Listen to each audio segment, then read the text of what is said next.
ہر page کے دانے طرف پارے کا نام اور نمبر ہوتا ہے. رائٹ ہینڈ سائڈ پہ پارے کا نام اور نمبر ہوتا ہے. بس دیکھیں کہ یہ جو جگہ میں نے نکالی ہوئی ہے اس کے دائیں کارنر پر لکھا ہوا ہے ما ابرئو، ما ابرئو. یہ پارے کا نام ہے، یعنی پارا جو ہے اس کا بگننگ ورڈ جو ہے ما ابرئو ہے. دھیان سے سنیں، توجہ فرمائیں، میری بات سنیں، آپس میں باتیں نہ کریں بھائی. ہر پارے کے ہر پیج کے دانی طرف پارے کا نام بھی ہوتا ہے اور نمبر بھی ہوتا ہے. پارے کا نام کس بنیاد پر ہوتا ہے؟ جو پارے کا بگننگ ورڈ ہے اس پر پارے کا نام ہوتا ہے اور ساتھ نمبر بھی لکھا ہوا ہوتا ہے. تو اس کا نمبر ہے 13 اور پارے کا نام ہے ما ابرئو، کیونکہ اس کے ہے ابتدا میں ما ابرئ نفسی ان النفس لامارۃ بالسوء. تو اور ہر پیج کے بائیں طرف سورت کا نام بھی ہوتا ہے اور نمبر بھی ہوتا ہے. یہ آپ کے سامنے جو دو پیج کھلے ہوئے ہیں اس کے بائیں کارنر پر آپ دیکھیں کہ الرعد لکھا ہوا ہے، یہ سورت کا نام ہے. اس کے ساتھ 13 لکھا ہوا ہے، یہ سورت کا نمبر ہے. یعنی نمبر وائز اس سورت کا نمبر ہے 13. پہلے 12 سورتیں گزر چکے ہیں، یہ 13ویں سورت ہے. اور یہ حاشیے پر عین لکھا ہوتا ہے، اس پر 3 نمبر ہوتے ہیں. ایک اوپر نمبر ہوتا ہے، ایک درمیان میں نمبر ہوتا ہے، ایک نیچے نمبر ہوتا ہے. ان تینوں نمبروں پر دھیان کریں. اوپر کا نمبر اس بات کی شہادت ہوتا ہے کہ یہاں تک کتنے رکوع سورت کے گزر چکے ہیں، کیونکہ رکوعوں میں 2 طرح کے نمبر ہوتے ہیں، ایک سورت کے ایک پارے کے. یعنی سورت کے لحاظ سے کتنے رکوع گزر چکے ہیں یہ گزرے ہوئے رکوعوں کی گنتی ہوتی ہے. یعنی 3 رکوع گزر چکے ہیں، یہ اوپر کا ہندسہ یہ بتاتا ہے. مثلا اس جگہ جو اب مجھے پڑھنا ہے یہ اوپر 3 لکھا ہوا ہے، جس کا مقصد یہ سورت کے 3 رکوع گزر چکے ہیں، اب چوتھا شروع ہو رہا. جس جگہ 3 لکھا ہوا ہے وہ ایک طرف تو شہادت ہے گزرے ہوئے 3 کی، دوسرا وہاں سے چوتھا شروع ہونا ہے. تو 3 لکھا ہوا ہونے کے معنی یہ ہے یہاں سے چوتھا شروع ہوتا ہے.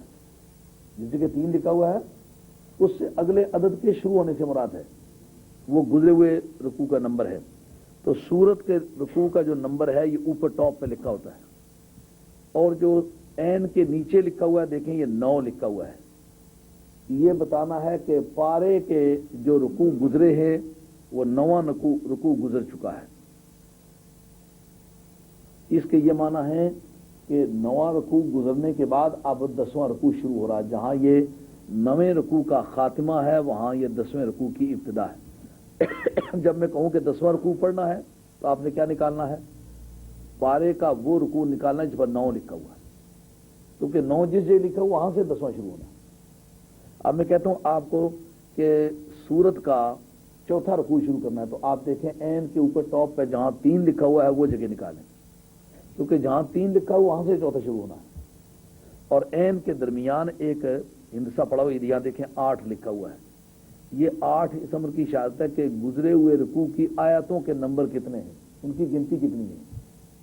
تو گزرے ہوئے رکوع کی آیتیں ہیں کل 8. سمجھنا کی بات؟ یہ 3 ہندسے ہیں. حاشیے پر جو عین لکھا ہوتا ہے عین پر 3 ہندسے ہوتے ہیں، ایک اوپر ایک نیچے ایک درمیان. اوپر ہندسہ ہے گنتی ہے سورت کے رکوع کی، نیچے گنتی ہے پارے کے رکوع کی، اور عین کے دائرے کے اندر جو ہندسہ پڑا ہوا ہے یہ گنتی ہے گزرے ہوئے رکوع کی آیتوں کی. تو کیا مطلب؟ سورت کے 3 رکوع گزر چکے ہیں، پارے کے 9 رکوع گزر چکے ہیں، اور گزرے ہوئے رکوع کی آیتیں 8 ہیں. اس کو لفظوں میں اگر بیان کریں تو کیا مطلب ہوگا؟ سورت کے 3 رکوع گزر چکے ہیں، پارے کے 9 رکوع گزر چکے ہیں، اور گزرے ہوئے رکوع کی آیتیں 8 ہیں. یہ اس عین اور عین کے اوپر ہندسے جو لکھے ہوئے ہیں اگر آپ ان کو اردو میں بیان کرنا چاہیں تو یوں بیان کریں. سمجھ؟ اب آپ کو یہ پتہ چل گیا ہے کہ ہم نے چوتھا رکوع پڑھنا ہے. چوتھا رکوع پڑھتے وقت آپ کو کیا کرنا ہوگا؟ تیسرا رکوع جس کی ٹاپ پہ 3 لکھا ہوا ہے وہ جگہ نکالا، کیونکہ جس جگہ 3 ختم ہوا وہ وہاں سے چوتھا شروع ہونا ہے.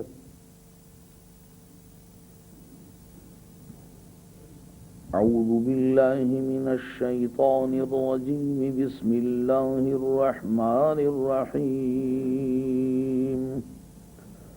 ويقول الذين كفروا لولا أنزل عليه آية من ربه قل إن الله يضل من يشاء ويهدي إليه من أناب الذين آمنوا وتطمئن قلوبهم بذكر الله ألا بذكر الله تطمئن القلوب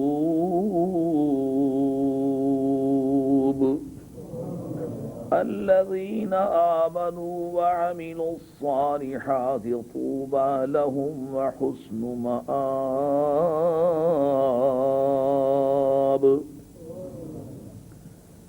كذلك أرسلناك في أمة قد خلت من قبلها أمم لتتلو عليهم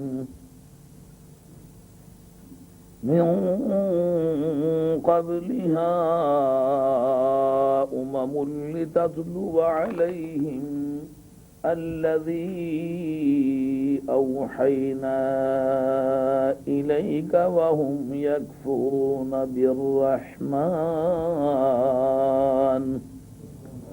قل هو ربي لا إله إلا هو عليه توكلت وإليه متاب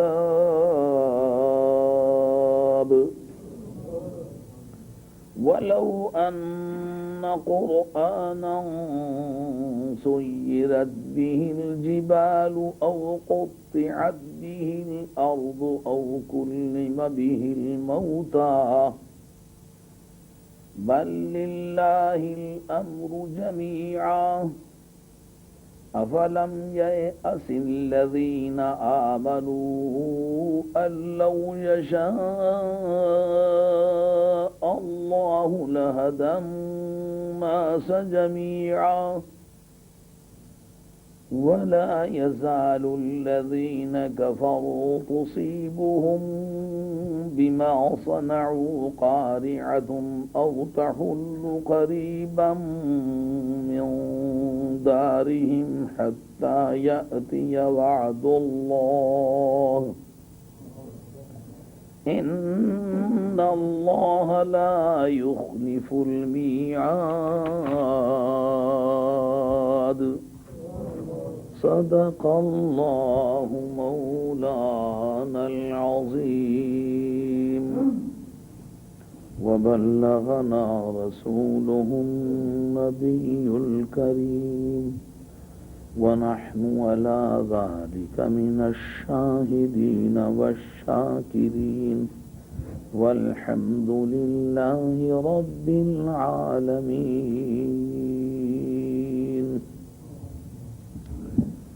اللہ جل جلالہ وعم نوالہ وعز اسمہ وتم برہانہ ارشاد فرماتے ہیں وَيَقُولُ الَّذِينَ كَفَرُوا لَوْلَا أُنزِلَ عَلَيْهِ آيَةٌ مِّن رَّبِّهِ، اور وہ لوگ جو کافر ہوئے کہتے ہیں کہ ان پر ان کے پروردگار کی طرف سے کوئی آیت کیوں نازل نہیں ہوئی. قل فرما دیجئے ان اللہ یضل من یشاء، اللہ جسے چاہتا ہے اسے گمراہ کر دیتا ہے. وَيَهْدِي إِلَيْهِ مَنْ أَنَابَ، اور اپنی طرف اس کو راستہ دیتا ہے جو جھکے. من اناب، جو رجوع کرے، جھکے، عاجزی کرے اس کی بارگاہ میں. الذین آمنوا، وہ جو اس کی طرف جھکتا ہے وہ ہے کون؟ فرمایا الذین آمنوا، وہ لوگ ہیں کہ جو سچا عقیدہ رکھتے ہیں. وَتَطْمَئِنُّ قُلُوبُهُمْ بِذِكْرِ اللَّهِ، اور اللہ کی یاد سے ان کے دلوں کو اطمینان ملتا ہے. الا بذکر اللہ تطمئن القلوب، خبردار اللہ ہی کی یاد سے دلوں کو سکون ملتا ہے، اللہ ہی کی یاد سے دلوں کو چین، آرام اور سکون ملتا ہے۔ الذین آمنوا وعملوا الصالحات طوبی لہم وحسن مآب، وہ لوگ جو ایمان لائے، یعنی جو سچے عقیدے کے مالک بنے اور اچھے کام کیے، ان کے لیے جنت ہے، ان کے لیے خوشی ہے۔ یہ دونوں معنی مد نظر رکھنا ہے، جنت ہے، خوشی ہے، اور ایک معنی یہ بھی یاد رکھ لو، ان کے لیے طوبہ کا درخت ہے، یا اس کی نعمتیں ہیں، اس کے پھل ہیں، وہ حسن مآب، اور بہترین ٹھکانہ ہے۔ کذالک ارسلنا، اسی طریقے سے ہم نے آپ کو بھیجا، کذالک ارسلنا کا فی امہ، یہ محبوب کریم علیہ الصلوۃ والسلام، ہم نے آپ کو ایک ایسی امت بھی بھیجا ہے کہ قد خلت من قبلہا امم، کہ جس سے پہلے کئی امتیں گزر چکی ہیں، لتتلو علیہم، تاکہ آپ ان پر وہ چیز پڑھیں، التلاوت علی، کہ انہیں پڑھ کر سنائیں، تاکہ آپ انہیں وہ چیز پڑھ کے سنائیں کہ اوحینا الیک، جو ہم نے آپ کی طرف بھیجی ہے، وہم یکفرون بالرحمن، درآں حال کے وہ رحمان کا انکار کر رہے ہیں۔ قل هو ربی لا الہ الا ہو، فرما دیجئے وہ میرا پروردگار ہے، اس کے سوا کوئی معبود برحق نہیں، علیہ توکلت و الیہ متاب، اور اسی پہ میں بھروسہ کرتا ہوں، اور اسی کی طرف رجوع کی جگہ ہے، یا اسی کی طرف لوٹ کے جانا ہے۔ وَلَوْ أَنَّ قُرْآنًا سُيِّرَتْ بِهِ الْجِبَالُ، اگر کوئی ایسا قرآن مجید بھی ہوتا کہ جس کے ذریعے سے پہاڑ دوڑنے لگ جاتے، او قطعت بِهِ الْأَرْضُ، یا اس کے ذریعے سے زمین ٹکڑے ہو جاتی، او کلم بِهِ الْمَوْتَى، یا اس قرآن کے ذریعے سے مردوں کو کلام کرایا جاتا، تو بھی یہ ایمان نہ لاتے، اتنی بات کو معذوف مانے۔ عربی قواعد میں سیاق و سباق گواہ کے طور پر ہو تو کچھ حصہ کلام کو حذف کیا جا سکتا ہے، اس کو عربی قواعد میں ایجاز حذف کہتے ہیں۔ بل للہ الامر جمیعا، بلکہ سارے کے سارے کام اللہ ہی کے قبضے میں ہیں۔ افلم یأس الذین آمنوا، کیا ایمان والے اس بات سے ابھی نا امید نہیں ہوئے کہ اللہ یشاء اللہ لہدی الناس جمیعا، کہ اگر اللہ تبارک و تعالیٰ چاہتا تو سبھی لوگوں کو وہ ہدایت دے دیتا۔ ولا یزال الذین کفروا تصیبہم بما صنعوا قارعہ، اور ہمیشہ ہی کافر لوگ تصیبہم بما صنعوا، جو کچھ وہ کر رہے ہیں انہیں پہنچے گا اس کے ذریعے سے، قارعۃن، کوئی دھمک، کوئی کڑک، کوئی گرج اور ہراساں کر دینے والی آواز۔ قاریہ گھنٹی کی آواز کو کہتے ہیں، لیکن الارم کے طور پر جو بجتی ہے۔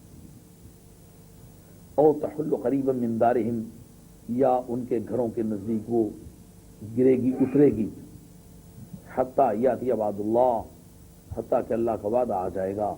ان اللہ لا یخلف المیعاد، بلا شبہ اللہ تعالیٰ وعدہ خلافی نہیں فرماتے۔ آیات طیبات کا تحت لفظ ترجمہ آپ حضرات کی گوش گزار ہوا۔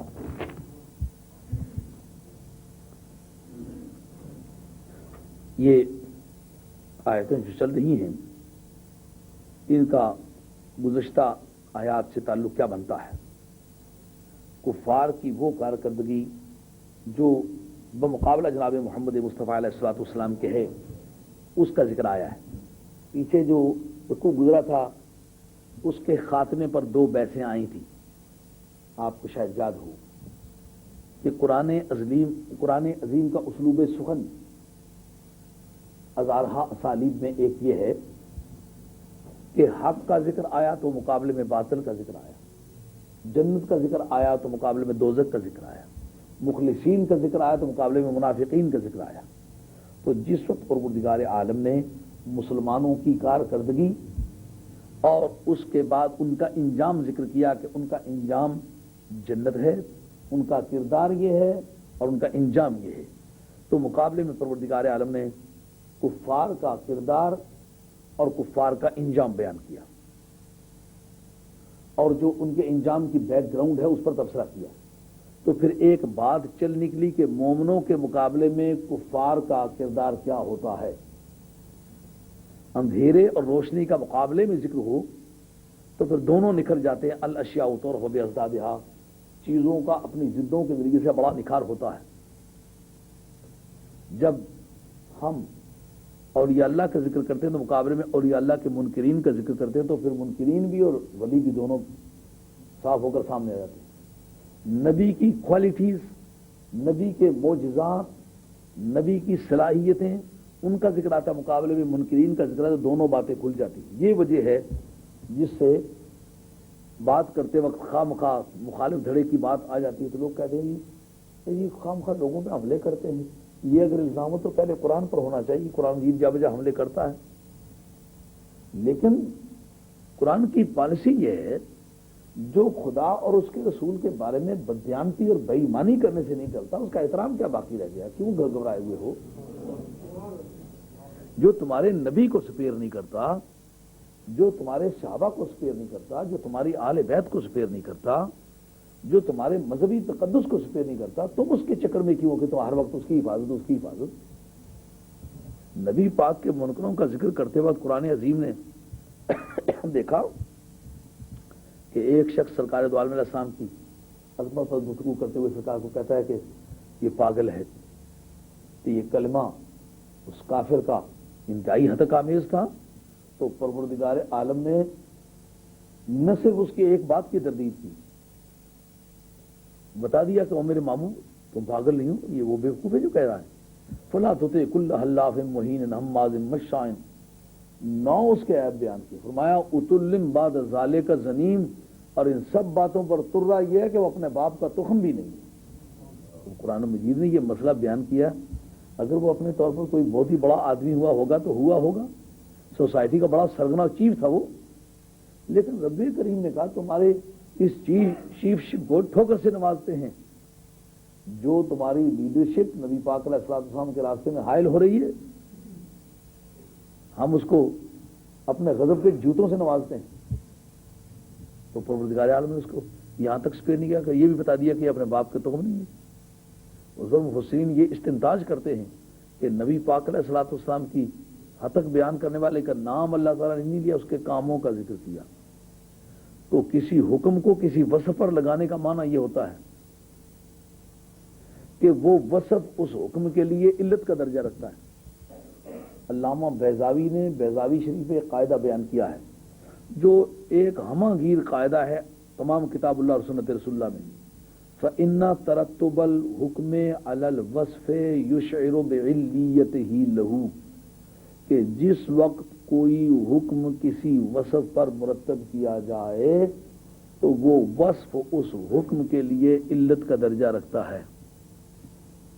بات پلے پڑی یا نہیں پڑی؟ نہیں پڑی ہوگی۔ میرے بیان میں یہ کمزوری ہے کہ وہ بات کوئی پرنسپل بیان کرتا ہوں نا تو آدمی اس وقت ثقالت سے محسوس کرتا ہے، لیکن آپ نے دیکھا ہوگا جس وقت ورزش کرنا آپ شروع کریں تو جو پٹھے درد کرتے ہیں نا، جب ایکسرسائز آپ پوری کر لیں تو پھر وہ بنتے بھی وہی پٹھے ہیں جو درد کرتے ہیں۔ جس بات کے سمجھنے میں تھوڑا سا زور لگ جائے نا، بات یاد بھی رہ جاتی ہے۔ میں نے کیا بیان کیا ہے؟ قانون بیان کیا، بیان کریں میری طرف۔ جو حکم کسی وصف پر لگے وہ وصف اس حکم کے لیے، میرا ہاتھ نظر آ رہا ہے آپ کو؟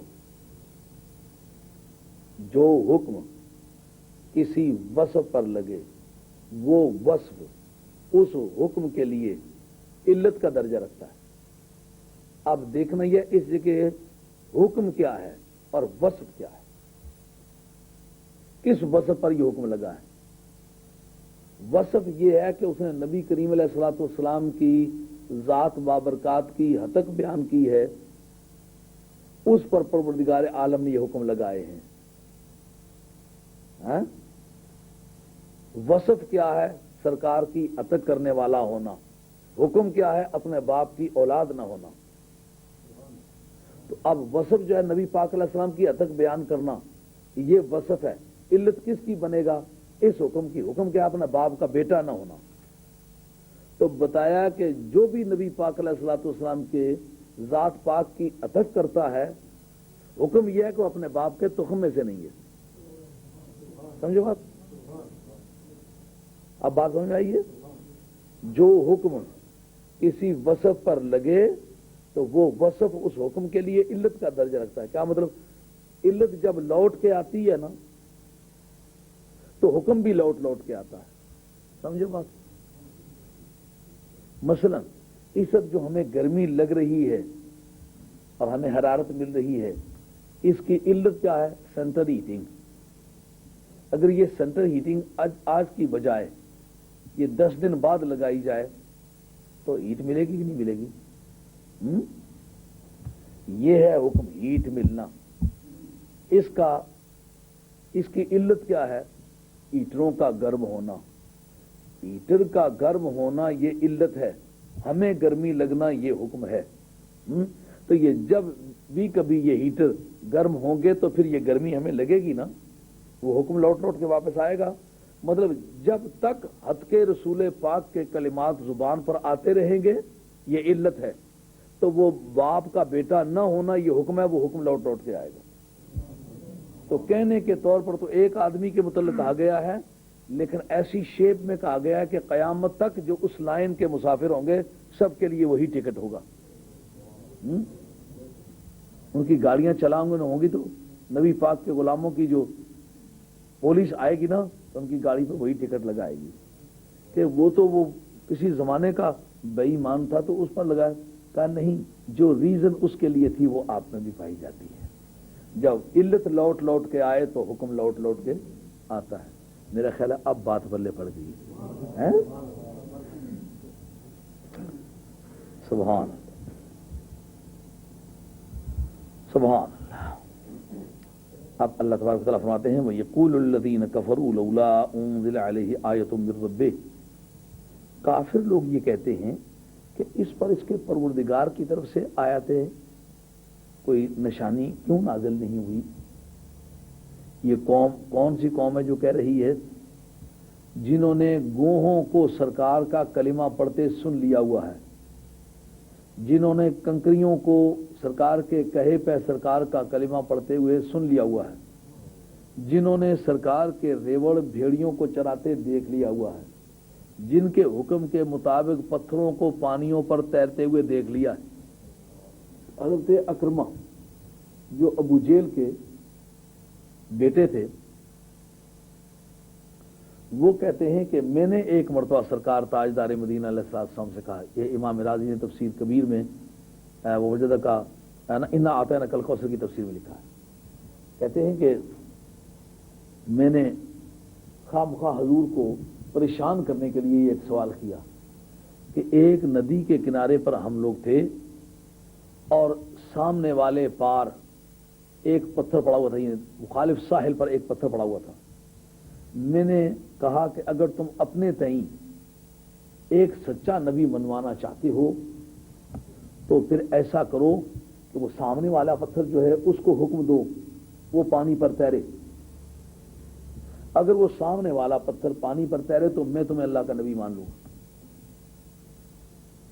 سرکار تو عالم علیہ السلام نے جس پتھر کی طرف اس نے اشارہ کیا وہ اشارہ کر کے بھی ہٹا ہی نہیں سرکار نے سے انگلی کی.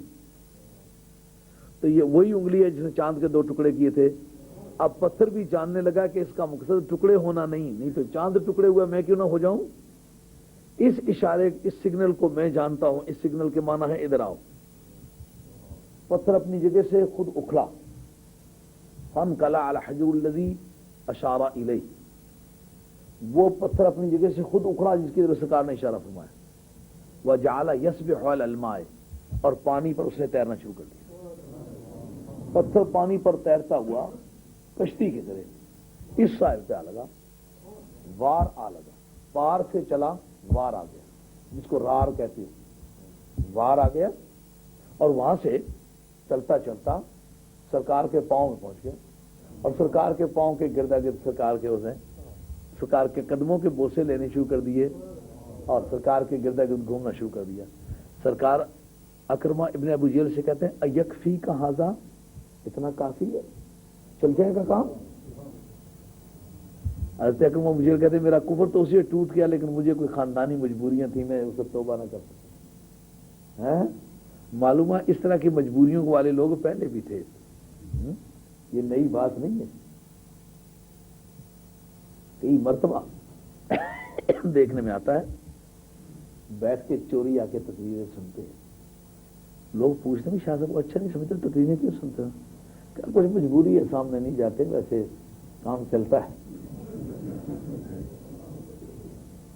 اوجل میں اوٹ میں کھڑے ہو کے نماز پڑھ لیتے ہیں. وہ جب شاہ صاحب سے ملاقات نہیں کرتے نماز کیوں پڑھتے ہو؟ کہ نہیں کچھ مجبوریاں ہیں، خاندان ہم کچھ کہہ بیٹھے ہیں تو سامنے نہیں ہو سکتے، تو ایسے نماز ہوتی ہے خوب. اب یہ لوگ جنہوں نے نبی پاک علیہ الصلوۃ والسلام کے کہے ہوئے پتھروں کو تیرتے دیکھ لیا، ان کے سامنے کیا شبہ باقی رہ گیا ہوگا؟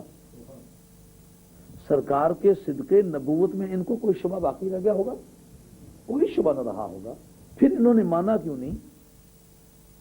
اس کا مقصد یہ ہے جاننا اور چیز ہے، ماننا اور چیز ہے.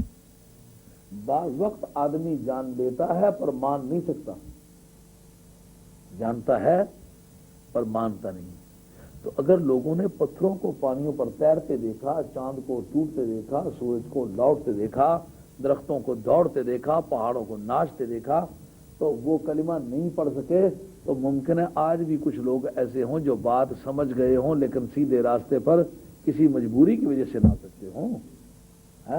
کوئی در پردہ ایسی مجبوری ہو جو پردے ہی کی قسم کی ہے اور اس پردے میں لاکھ لاکھ پردہ ہو، تو آج اگر کوئی نہیں اس کو سچائی کو مان سکتا تو یہ انسان کی آج نئی کمزوری نہیں ہے، یہ ورثے میں ملنے والی پرانی کمزوری ہے. مگر سمجھنے کی بات یہ ہے اگر ان مجبوروں کو قانون فطرت نے معاف نہیں کیا تو معاف تمہیں بھی نہیں کیا جائے.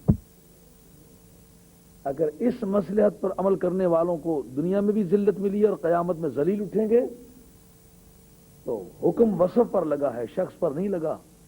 جو ان کی کوالٹی تھی وہ کیا تھی کہ ایک سچائی کو کسی مالی یا سیاسی یا خاندانی تعلق داری کے دباؤ کی وجہ سے تسلیم نہ کرنا.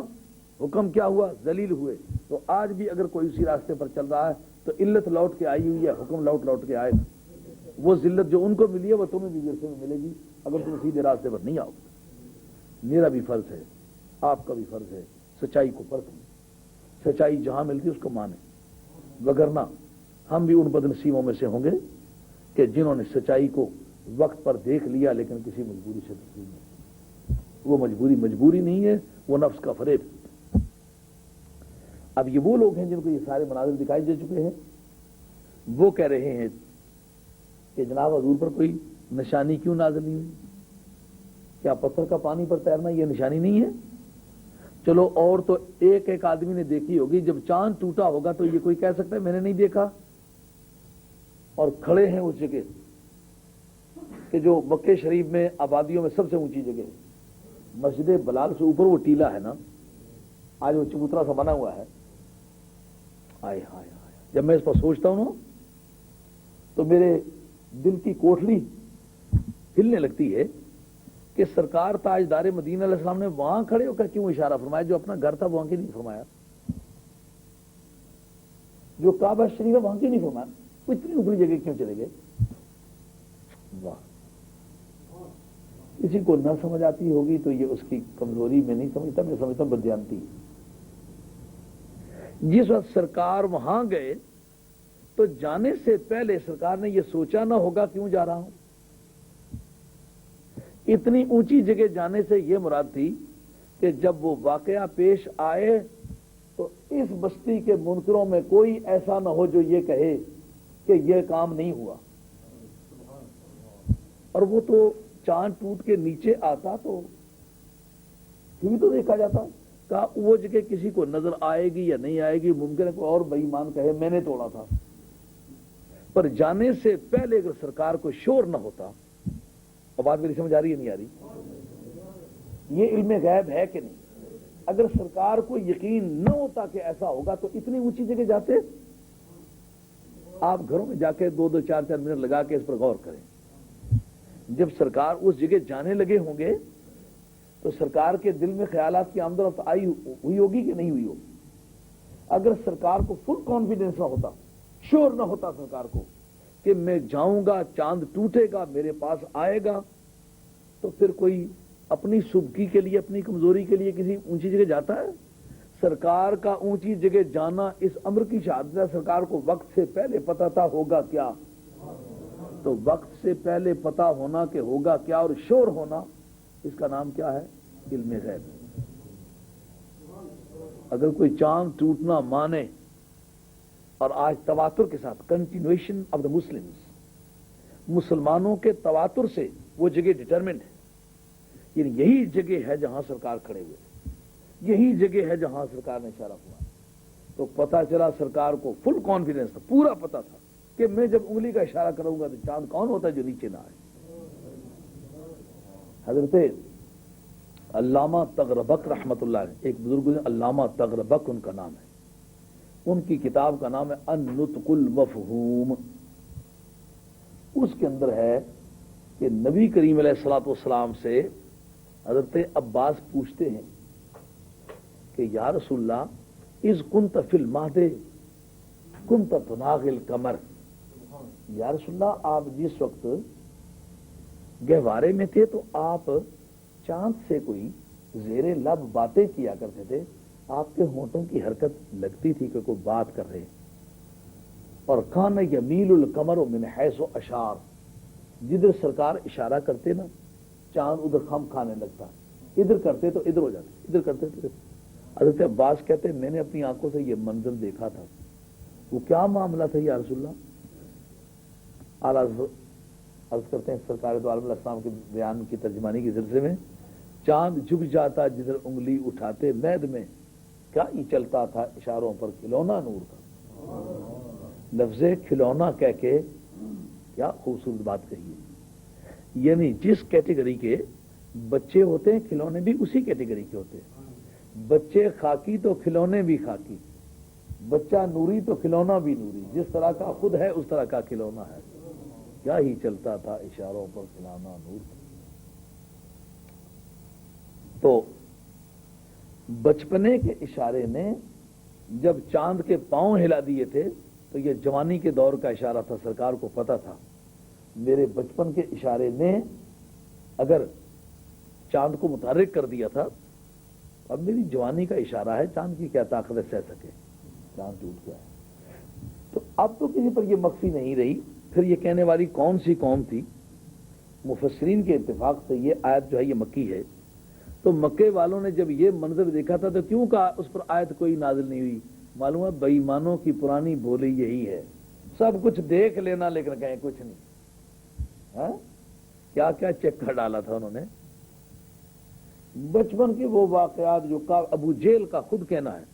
امام رازی نے، کیونکہ امام قمولی نے وہ حصہ لکھا ہے تفسیر کبیر کا، مگر کتاب امام رازی کی طرف منسوب ہوتی ہے، وہ وجدک ضالا فہدی، اس مقام پر تفسیر کبیر کے اندر درج ہے کہ سرکار کھو گئے تو ابو جیل سے کہا گیا کہ چل کے تم کوئی ہیلا کرو کہ وہ مل جائیں. تو وہ کعبہ شریف میں گیا اور اپنے بت کے سامنے کھڑے ہو کے کہتا ہے کہ اے حبل مہربانی کر کے محمد ملا دے. لفظ محمد زبان پر آ گیا تو وہ سارے کے سارے 360 بت جو تھے سارے زمین پر آ گئے. اس میں امام راضی تفسیر کبیر نے لکھا ہے وَنَكَسَتِ الْأَصْنَامُ عَلَى وُجُوهِهَا، رومی اس مقام پہ لگے ہیں خوب.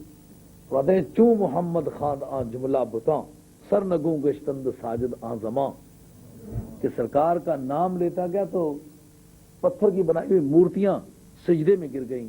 اور بدنصیب یہ بات تیری سمجھ میں اس وقت کیوں نہیں آ گئی؟ سمجھ تو وہ گیا تھا، وہ کہتا ہے میں جانتا ہوں.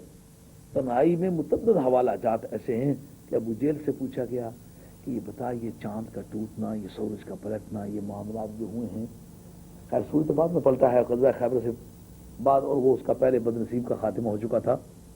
کیونکہ غزوہ خیبر سے واپسی کے دوران جناب حیدر کرار کی نماز قضا ہوئی تھی تو سرکار نے سورج کو پلٹایا تھا، اور ابو جہل بے ایمان بدر میں مارا گیا تھا دوسرے سال ہجرت میں، اس لیے سورج پلٹنے کا واقعہ اس کے بعد کا ہے۔ بڑے بڑے واقعات تم نے دیکھے ہیں، تو بتا سچی بات بتا، تیرا شعوری طور پر تیرا آئیڈیا کیا سچا ہے کہ جھوٹا؟ میں کہا ہے سچا ہے، سچا ہے، میں مجبور ہوں، کسی وجہ سے مان نہیں سکتا، ہے سچا ہے۔ یہ تنہائی کی کوٹھری کی بات تھی جو لوگوں کے سامنے کھل گئی تھی، اس کے ساتھیوں نے آ کے لوگوں کو بتایا بے ایمان خام خام میں خراب کرتا ہے، بیچ میں مانتا ہے یہ بھی۔ اس طرح دور حاضر میں جن کی شکلیں تک بدلی ہیں، ان کے پاس بیٹھنے والے راویوں سے میری ملاقات، انہوں نے تنہائی کی باتیں بتائی ہیں کہ اس سے بھی پوچھا گیا بتائیے واقعات جو نبی پاک صلی اللہ علیہ وسلم کے علم کے بارے میں، علم غیب کے بارے میں، کمالات کے بارے میں، تصرفات کے بارے میں۔ انہوں نے کہا ہے یار، لیکن ہمارے منہ سے نکل گئی، اگر ہم اس کو واپس لیں تو ہماری پوزیشن خراب ہوتی ہے۔ تو لوگوں نے اپنی پوزیشن کو تحفظ دینے کے لیے نبی کی عظمت پہ ہاتھ صاف کیے۔ کتنا بد نصیبی کا فیصلہ ہے کہ اپنی تو مولویت کی چون نہ جائے لیکن نبی کی چادر نبوت کو زخمی کر ڈالے، ایسا بد نصیبانہ فیصلہ ہے۔ یہ وہ لوگ ہیں جنہوں نے آیات کی بھرمار دیکھی تھی، جب اتنے واقعات دیکھ چکے تھے پھر کیوں کہتے تھے ہم نے کوئی نہیں دیکھا؟ تعصب کی آنکھ دیکھ رہی ہو تو حقائق نظر نہیں آیا کرتے۔ اس لیے دوستو، آج اتنی بسط کے ساتھ، اتنی تفصیل کے ساتھ ایک ایک آیت کو بیان کرنے کے بعد اگر کوئی آدمی عقیدہ صحیحہ پر نہیں آتا تو گھبرائیں نہیں، یہ بھی مقدر کے فیصلے ہیں۔ جن لوگوں نے نبی کے کمالات دیکھے اور جاننے کے باوجود نہیں مانا، تو پھر ماننے کی قسمیں آپ کو پتہ چل جانی چاہیے کہ بعض جاننے والے بھی ہوتے ہیں لیکن ماننے والے نہیں ہوتے۔ ہاں، بس یہی میرا جملہ یاد رکھیے۔ کبھی زندگی میں انشاءاللہ آپ کو مختلف موڑوں پر یہ کام ہے، جاننے والے ہوتے ہیں پر ماننے والے نہیں ہوتے۔ یہ مکے والوں کے بارے میں نازل ہونے والی آیت ہے، پوچھتے ہیں اس کا آیت نازل نہیں ہوئی۔ قل ان اللہ یضل من یشاء ویہدی الیہ من اناب، کہتے ہو محبوب کبریا کہہ دو کہ اللہ جسے چاہتا ہے گمراہ کرتا ہے۔ معلوم ہے اللہ نے بھی کلاسیں بنائی ہوئی ہیں، تو اللہ کسی کو گمراہ کرنا چاہے تو آپ کہیں کہ میں تقریر کر کے اس کو ٹھیک کر لوں؟ نہیں، آپ کریں، ہدایت پھر مولا کے ہاتھ میں ہے۔ ویہدی الیہ من اناب، اور اللہ تعالیٰ جسے چاہتا ہے ہدایت دیتا ہے، اور ہدایت اسے دیتا ہے جو اس کی طرف جھکے، جو اس کی طرف رجوع کرے۔ انابا یونیبو، انابتن کے معنی عاجزی کرنا، رجوع کرنا، جھکنا۔ تو معلوم ہوا کہ ہدایت ان کا حصہ ہے جن کو جھکنے کی عادت ہے، جن کو اکڑنے کی عادت ہے۔ ابو جہل جب وہ بے ایمان مارا گیا تو اس کو اٹھانے لگے تو وہ کہتا ہے میری گردن ذرا اونچی کر دیں، یہ کہ کوئی نہ کہے کہ چیف آف میکہ جو تھا وہ مرنے لگا تھا تو گھبرا گیا تھا۔ اب بے ایمان، اب اگر تو گھبرا نہیں گیا تھا تو بڑا شاذور بھی بنا تھا تو ذلیل ہو کے بچوں کے ہاتھوں سے مرا ہے، اب کیا تیری زندگی ہے اور کیا تیری موت؟ معاذ اور معوذ دو نابالغ بچے تھے جنہوں نے مکے کے سربراہ مملکت کو مارا تھا۔ اب تیری بہادری کیا رہی؟ بچوں نے اٹھ کے تجھے مارا ہے۔ یہ اللہ کی شان ہے، جب اللہ تعالیٰ کسی کو ذلیل کرنا چاہتا ہے نا تو پھر طاقتوروں کے ہاتھوں سے ذلیل نہیں کرتا۔ نمرود کو ذلیل کرنا چاہا تو مچھر بھیجا، ابرے کو ذلیل کرنا چاہا تو ابابیل بھیجے، تو ابو جہل کو ذلیل کرنا چاہا تو نابالغ بچے بھیجے کہ عمر تو نے نہیں مارنا، تیری ضرب کے وہ سزاوار نہیں۔ مولا مرتضیٰ تیرے جیسا شیر اس بے ایمان پر حملہ آورو بچوں سے مروائیں گے۔ وہ جو سرکار کے خلاف کہانیاں کیا کرتا تھا، اس کا جو حشر ہوا، حشر بتاتا ہے کہ اس کی کرتوتیں کیسی ہیں۔ آج بھی اگر کسی کا حشر خراب ہوا ہے نا تو پھر سمجھ جائیں اس کی کرتوتیں کیسی تھی۔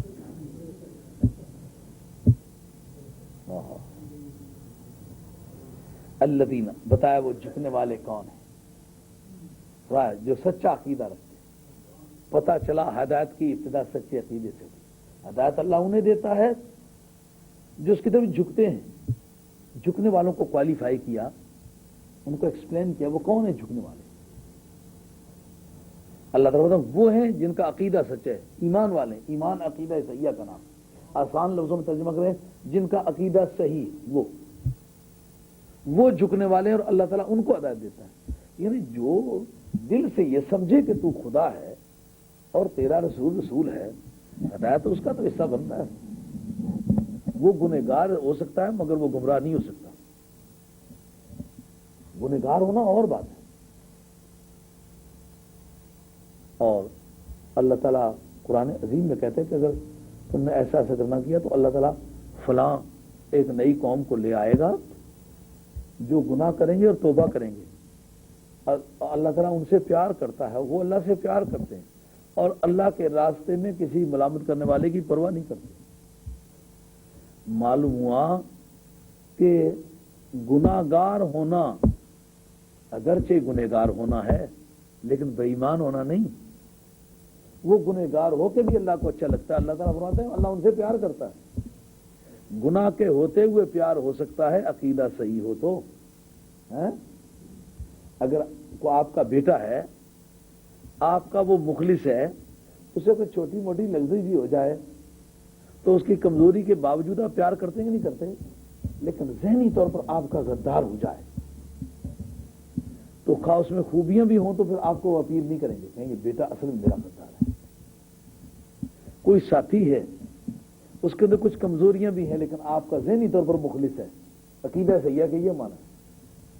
جو رب اور اس کے رسول کے بارے میں ذہنی طور پر مخلص ہے، سچا عقیدہ رکھتا ہے، وہ گنہگار ہو کے بھی رب کو اچھا لگتا ہے. اور جو آدمی عقیدے کے طور پر گھٹیا ہے، یعنی رب کے بارے میں ذہن اس کا اچھا نہیں، رسول کے بارے میں ذہن اس کا اچھا نہیں، رب کہتا ہے یہ نیکیاں میں کرتا ہے تو پاس ہی رکھے، اس کی نیکیوں کی بھی کوئی نہیں. سمجھا نہیں بات؟ اللہ تعالیٰ فرماتے ہیں ہدایت اس کا حصہ ہے جو میری طرف جھکتا ہے. وہ کون ہے؟ جن کا عقیدہ صحیح ہے. وَتَطْمَئِنُّ قُلُوبُهُمْ بِذِكْرِ اللَّهِ، اور اللہ کی یاد سے ان کا دل مطمئن ہوتا ہے. تو اگر نماز کے بعد اونچی آواز سے کلمہ جو پڑھا جائے اس کا کیا نام ہے؟ ذکر اللہ ہے نا.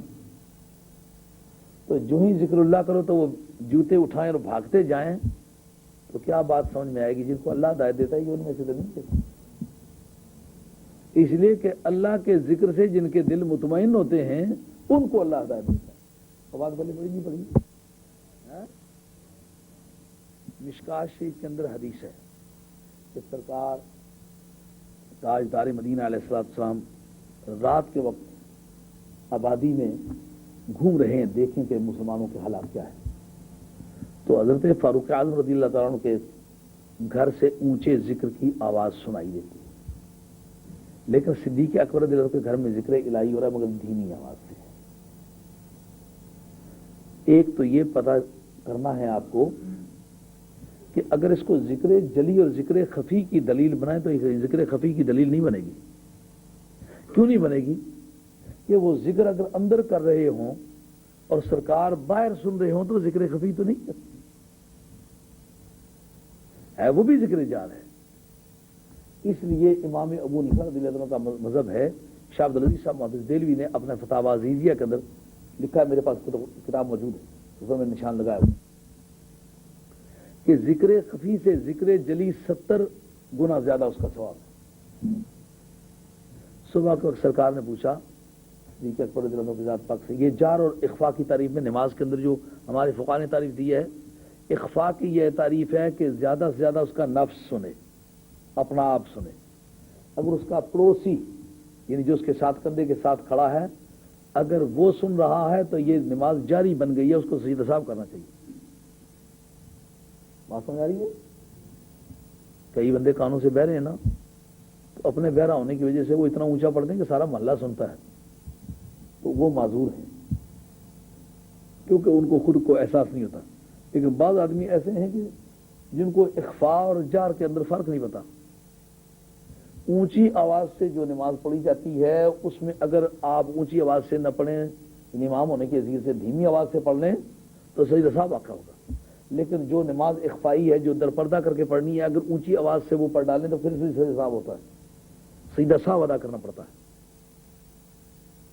تو پھر دھیمی اور اونچی میں فرق کرنے کی ضرورت پڑے گی. تو اونچی آواز کسے کہتے ہیں؟ فقہا کہتے ہیں کہ اگر کوئی آدمی نماز پڑھ رہا ہے اس کے ساتھ ادھر ادھر دائیں بائیں 2 آدمی کھڑے ہیں ان میں سے کوئی بھی آدمی اس کے تلفظ کو صحیح طور پر کانوں سے سن رہا ہے تو یہ نماز اخفائی نہیں رہی، یہ جاری نماز اس نے کر کے پڑھ لی ہے، اس کو سیدھا صاف کرنا چاہیے۔ بات پلے پڑی؟ تو جب پاس کھڑا ہونے والا سن لے تو نماز جاری ہے۔ تو نبی کریم علیہ الصلوۃ والسلام نے گھر کی چار دیواری سے باہر جو حضرت صدیق اکبر کی آواز سنی تو پھر وہ ذکر جار تھا، ذکر خفی تو نہیں تھا۔ سمجھی بات؟ یہ سلسلہ عالیہ صدیقیہ کے جو ساتھ تعلق رکھتے ہیں ان کے لیے بھی سمجھنے کی بات ہے، یہ ذکر خفی کی دلیل نہیں ہے، یہ ذکر جاری کی دلیل ہے۔ لیکن جار میں مختلف کیٹیگریز ہیں، کوئی ایسا جار ہے جو کم جار ہے، کوئی ایسا جار ہے جو زیادہ جار ہے، یہ فرق ہے۔ تو اس کا مقصد یہ ہے کہ صدیق اکبر رضی اللہ عنہ ذکر جار فرمایا کرتے تھے، اس لیے سلسلہ عالیہ صدیقیہ کے ساتھ تعلق رکھنے والے لوگوں کو ذکر جار سے بھی اسی طرح پیار کرنا چاہیے جسے ذکر خفی سے کرتے ہیں۔ اب اس میں پوچھا کہ سرکار کی طرف سے کہ اس صدیق اکبر تم دھیمی آواز سے کیوں ذکر کر رہے تھے؟ کہا میں تو اس کو سنا رہا تھا جو میری سنگنیاں بھی سنتا ہے۔ سنگنیاں گوشے بانا جس کے ہمیں گوشے بانتا بھی سننا، میری تو وہ سنگنیاں بھی سنتا تھا، تو مجھے کیا ضرورت تھی اونچا آواز کرنے کی؟ نہایت اچھا، بہت اچھا۔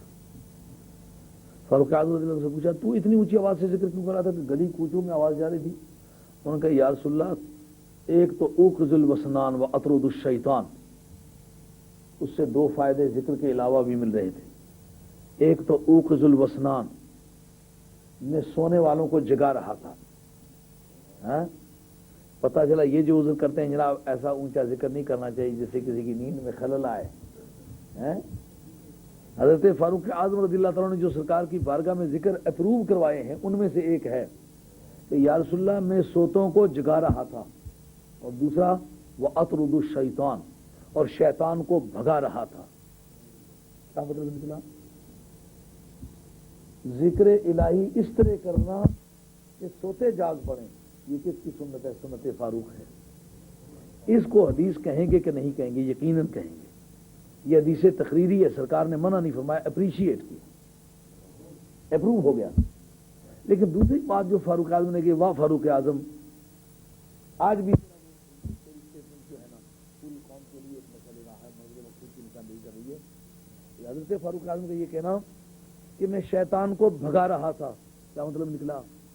یعنی اونچی آواز سے ذکر کیا جائے تو اس کا ایک بینیفٹ یہ ہے کہ شیطان بھاگتا ہے،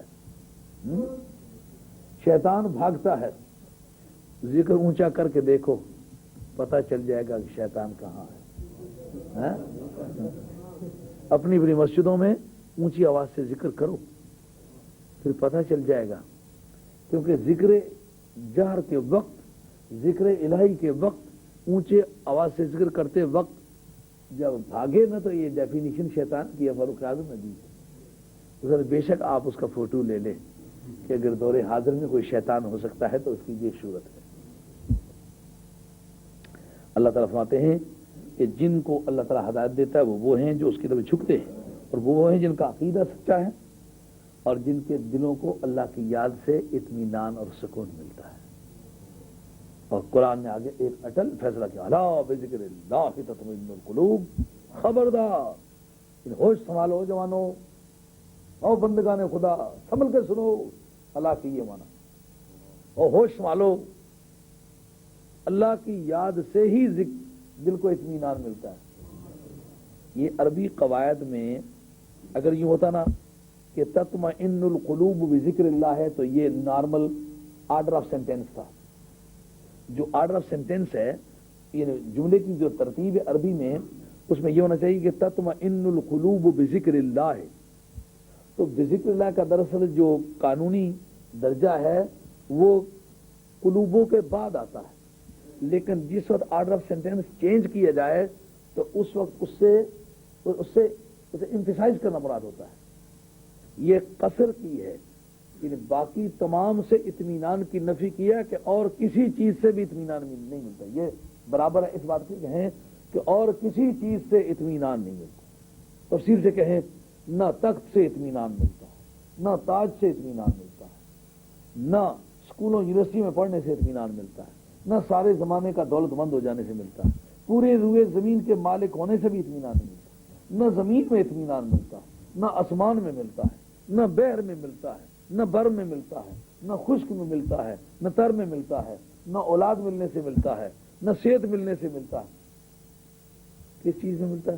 سب سے اطمینان کی نفی کر کے فرمایا اطمینان ملتا ہے تو صرف اللہ کی یاد سے ملتا ہے۔ جس کو بے چینی ہے نا، جو کہتا ہے مجھے نیند نہیں آتی، وہ اللہ کی یاد کرو، نیند آئے گی۔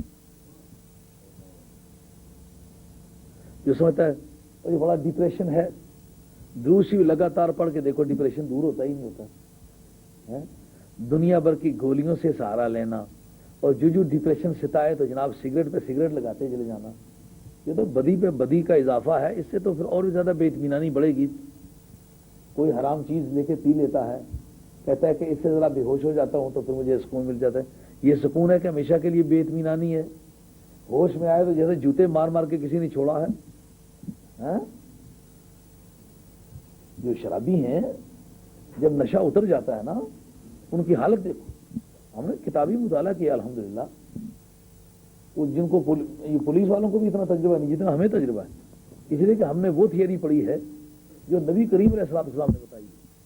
تو جس وقت آدمی شراب کے نشے سے فارغ ہوتا ہے نا، تو 100 جوتا مار کے کسی نے چھوڑا ہو تو پھر کچھ ٹھکانے میں ہوتا ہے آدمی، لیکن شراب کے اترے ہوئے نشے میں ایسا جیسا کہ گدھے کو لاد کے نا 10 دن چلانے کے بعد کسی نے چھوڑا ہے تو گرتا پڑتا ہے، اور پھر جب تک نئی پی نہ لے اس وقت تک اسے آرام نہیں آتا۔ تو یہ آرام ہے، یہ بے آرامی کی ابتدا ہے، بے آرامی کی ابتدا ہے، بے آرامی کی انتہا ہے۔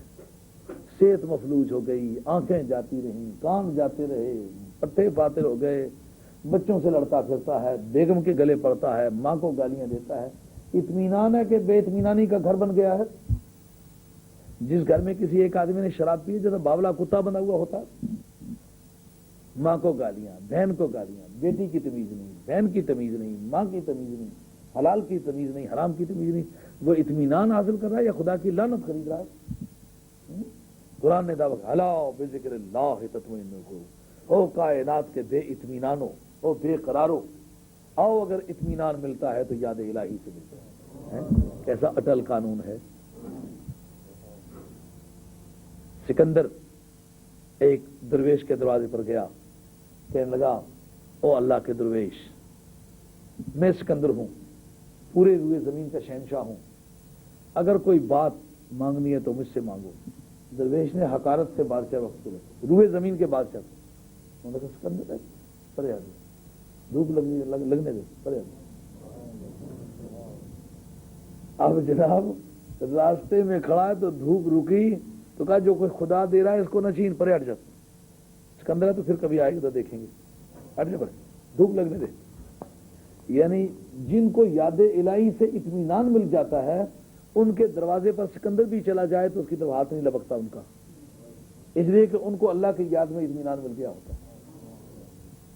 یہ وجہ تھی کہ سرکار بغداد کو سلطان سنجر نے کروڑوں روپے کی جاگیر دینا چاہیے، لنگر کے لیے عطیے دینے چاہے تو سرکار بغداد فرماتے ہیں کہ چو چتر سنجری رخ بختم سیاہ آباد، چو چتر سنجری رخ بختم سیاہ آباد، جز فقر اگر بود حوث سے ملک سنجرم، کا جس طرح تیرا جھنڈا تیرا چتر کالا ہے نا، خدا کرے میری تقدیر اس طرح منہ کالی ہو جائے اگر میں فقیری کو چھوڑ کے تیری بادشاہی کی طرف دیکھوں۔ تو مجھے تھوڑی سی جاگیر دینا چاہتا ہے، پوری بادشاہی دینا چاہے تو میں فقیری کو چھوڑ کے، فقیری کی چٹائی کو چھوڑ کے تو میں تیری بادشاہی کی طرف دیکھوں، میری تقدیر اسی طرح منہ کالی ہو جیسا کہ تیری حکومت کا جھنڈا منہ کالا۔ زانگا کے خبر یافتم از ملک نیم شب، سر ملک نیم روز بیک جو نمی خرم۔ جب سے لے کر آدھی رات کی حکومت کا مجھے علم ہوا ہے، میں 100 حکومتیں ہوں، پورے عروج پر ہوں، تو کوئی کہے ایک جو دے کے یہ 100 لے لو تو ایک جو دے کے وہ 100 نہ لوں۔ الا بذکر اللہ تطمئن القلوب۔ لیکن علامہ اسماعیل عقی افندی رحمۃ اللہ علیہ نے ذکر الہی سے اطمینان ملنے کی فلسفی پر ایک بڑی شاندار گفتگو کی ہے، 2-4 سینٹنس اس کے سن لو، آپ کو زیادہ اطمینان ملے گا اس سلسلے میں۔ وہ بتاتے ہیں ذکر الہی سے دل کو اطمینان ملنے کی وجہ کیا ہے؟ کہتے ہیں اصل بات یہ ہے کہ جس وقت کوئی پردیس میں جائے نا تو اپنے دیش کی کوئی چیز اسے مل جائے تو اس کو سکون ملتا ہے. یہاں آپ نے دیکھا ہے نا خاتونوں کو باجرے کی روٹیاں پاکستان سے منگوا کے یہاں کھاتی ہیں, وہاں سے تو جان چھڑا کے یہاں آئی ہیں, لیکن یہاں وہ باجرے کی روٹیاں پکا کے کیوں کھاتی ہیں؟ وہاں تو کوئی کپڑا تھا تو جو بھی خاتون دیکھتی سر یہ باہر کا ہے, یہ باہر کا ہے, یہ باہر کا ہے, لیکن آج پاکستان کا کپڑا منگوا کے پہنتی ہیں یہ پاکستان کا ہے. یہ وہاں نہیں موافق آتا تھا, یہاں کیوں موافق آنے لگا ہے؟ سبب کیا ہوا ہے؟ پردیس میں جا کے اپنے دیش کی چیزیں اچھی لگنے لگ جاتی ہیں. لیکن یہ بات عورتوں کے تجربے کی میں نے بتائی ہیں, آپ کو اپنے تجربے کی بتاتا ہوں. جب لوگ آپ شروع میں آئے ہوں گے تو آپ نے کسی آدمی کی دور سے عجامت ہی دیکھی ہوگی نا. خیر آتے وقت پتلون تو کسی نے پہنے بغیر چھوڑی نہیں ہوگی, ویسے آپ نے شلوار والا کوئی آدمی خوش نصیب اگر دیکھ لیا, اگر دوڑ کے اس کے پاس گرائیاں کری جائے بیچارہ, ضرور پوچھا ہوگا. حالانکہ بھرے بازار میں آپ نے اور کسی سے نہیں پوچھا, تو وہ شلوار والے سے جا کے دوڑ کے آپ نے کیوں پوچھا؟ وہ شلوار والا اگر اپنے وطن میں ہوتا تو آپ کبھی نہ جا کے اسے پوچھتے, یا کیوں پوچھا؟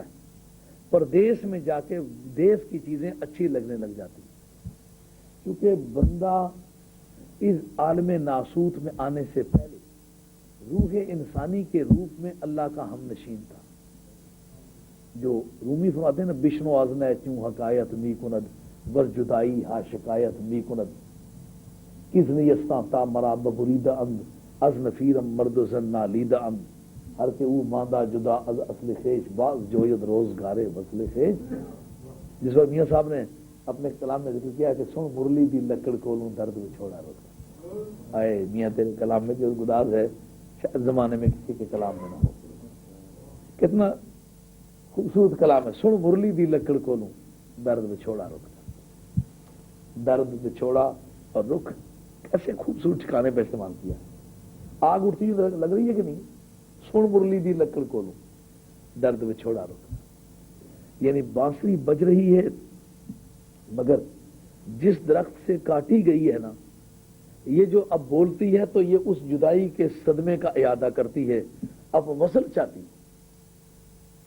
اور یہ رومی کے کلام کا ترجمہ ہے, انہوں نے اسی سے شروع کیا ہے. سن مرلی دی لکڑ کو, جو کہتے ہیں نا رومی کشمیر, یہ چربہ ہے حضرت عارف رومی رحمۃ اللہ علیہ کا. وہ اپنی مصنوعی کو شروع یہیں سے کرتے ہیں کہ روح انسانی بدن انسانی میں آنے سے پہلے اللہ کی ہم نشین تھی. اب روح انسانی کو انہوں نے بانسری سے تعبیر کیا ہے. کہتا کزن یستاں تا مرا ببرید اند از نفیرم مرد زن نالید اند, جب سے لے کر مجھے میرے نسلوں کی دنیا سے کاٹ کے لایا گیا ہے تو جدائی کے صدمے میں جب بولتی ہوں تو مرد بھی روتے ہیں اور عورتیں بھی روتی ہیں. کتنا سود ہوتا ہے. تو وہ کہتے ہیں کہ روح انسانی کو خدا سے جدا کیا گیا, تو اگر روح کی فریاد سننے پر کوئی قادر ہو تو روح سے کان لگا کے کوئی سنے, تو جو روحوں کی فریاد ہے اس سے کائنات لرز رہی ہے. سینہ خواہم شرخا شرخا از فراق تاب گویم شرح درد اشتیاق. جس طرح میرا سینہ, وہ جو سراخ اس کو ہوتے ہیں بانسری کو, جس طرح میرے سینے میں جگہ جگہ زخم ہے نا, اس طرح کوئی زخمی ہو, یعنی جس طرح میں بچھڑی ہوئی ہوں کوئی اور بھی بچھڑا ہوا ہو نا, تو اس کے سامنے بچھوڑے کی بات کروں. تاب گویم شرح درد اشتیاق. تو روح انسانی بدن انسانی میں آنے سے پہلے چونکہ وہ خدا کی ہم نشین تھی, اس لیے عالم ناسوت میں آئی, قالب انسری میں سے قید کر دیا گیا تو پردیس میں پابند ہو گئی. اب ذکر الہی اس کے وطن کی بولی ہے, تو جب عالم ناسوت میں ذکر الہی ہو حق ہو کی ضربیں ماری جاتی ہیں تو یہ اس کے وطن کی بولی ہے.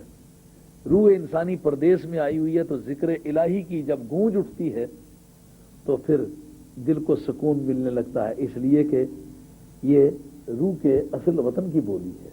یہ وجہ ہے الا بذکر اللہ تطمئن القلوب. ہاں کبھی کر کے دیکھو دوست, یاد الہی کر کے دیکھو, کسی چیز سے اطمینان نہیں ملتا اور ذکر الہی سے اطمینان ملتا ہے. مجھے جب تنہا کمرے میں ساتھی آ کے دیکھتے ہیں نا، کہتے ہیں یہاں آپ کا دل کس طرح لگتا ہے، میں نے کہا میرا تو یہاں کے بغیر دل لگتا ہی نہیں. کئی ہزار میل کی دوری پر اس کمرے کو یاد کرتا ہوں جس میں میری کتابیں پڑھی ہوئی ہیں، جہاں میں اللہ اللہ کرتا ہوں، اور واقعی اطمینان ملتا ہے. کر کے دیکھو، زمانہ بھر آپ کا دشمن ہو کچھ نہیں اثر پڑے گا. زمانے بھر کی مشکلات ہوں، آپ کو پتا کوئی 3-4 خدا تو نہیں ہے کہ ایک خدا میری مدد کرے گا 2 مخالفت کریں گے. نہیں، خدا ایک ہے جس کو میں پوچھتا ہوں، اور یاد کے ساتھ تعلق بن جاتا ہے. یہ بات یاد رکھیں، اپنے پیر و مرشد سے رابطہ قائم کر کے ذکر کے طریقے سیکھیں. یہ ویڈیو سے ریکارڈنگ کر رہا ہے لیکن ایک فنکار مانگتا ہے جو اس کو سمجھتا ہوں. اگر میرے جیسے آدمی کو آپ لگا دیں ممکن ہے کچھ اور کا اور ہی ریکارڈ کر مارے. میں خواہ پڑھا لکھا ہی ہوں لیکن اس فن کو نہیں جانتا. اس طرح ذکر کا بھی ایک روحانی فن ہے، اس کے بھی فنکار ہیں، اس کو تلاش کرنا پڑتا ہے. اس سے ذکر الہی سیکھو، اس کا صحیح استعمال جو ہے وہ ایسا اطمینان لاتا ہے کہ واقعی دنیا میں کسی کے پاس نہیں.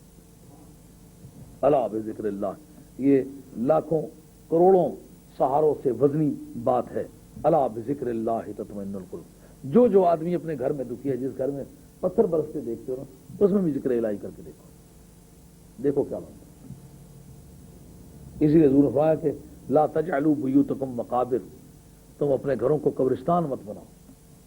یعنی جس گھر میں، یہ باب فضائل القرآن کے ذریعے حدیث آتی ہے جس کا محدثین نے یہ مانا لیے کہ جن گھروں میں قرآن عظیم کی تلاوت کے روپ میں ذکر الہی نہیں ہوتا وہ سرکار کے کاغذات میں قبرستان کی ویلیو کے ہیں. اس آیت کی روشنی میں، اس حدیث کی روشنی میں مجھے اور آپ کو اپنے گھروں کو چیک کرنا چاہیے کہ ہمارے گھر ہیں یا قبرستان ہیں. اللہ کا نام لے کے آج کے بعد اپنے گھروں میں ذکر الہی کا کسی مہم کام کرو، دیکھو پھر اطمینان آتا ہے.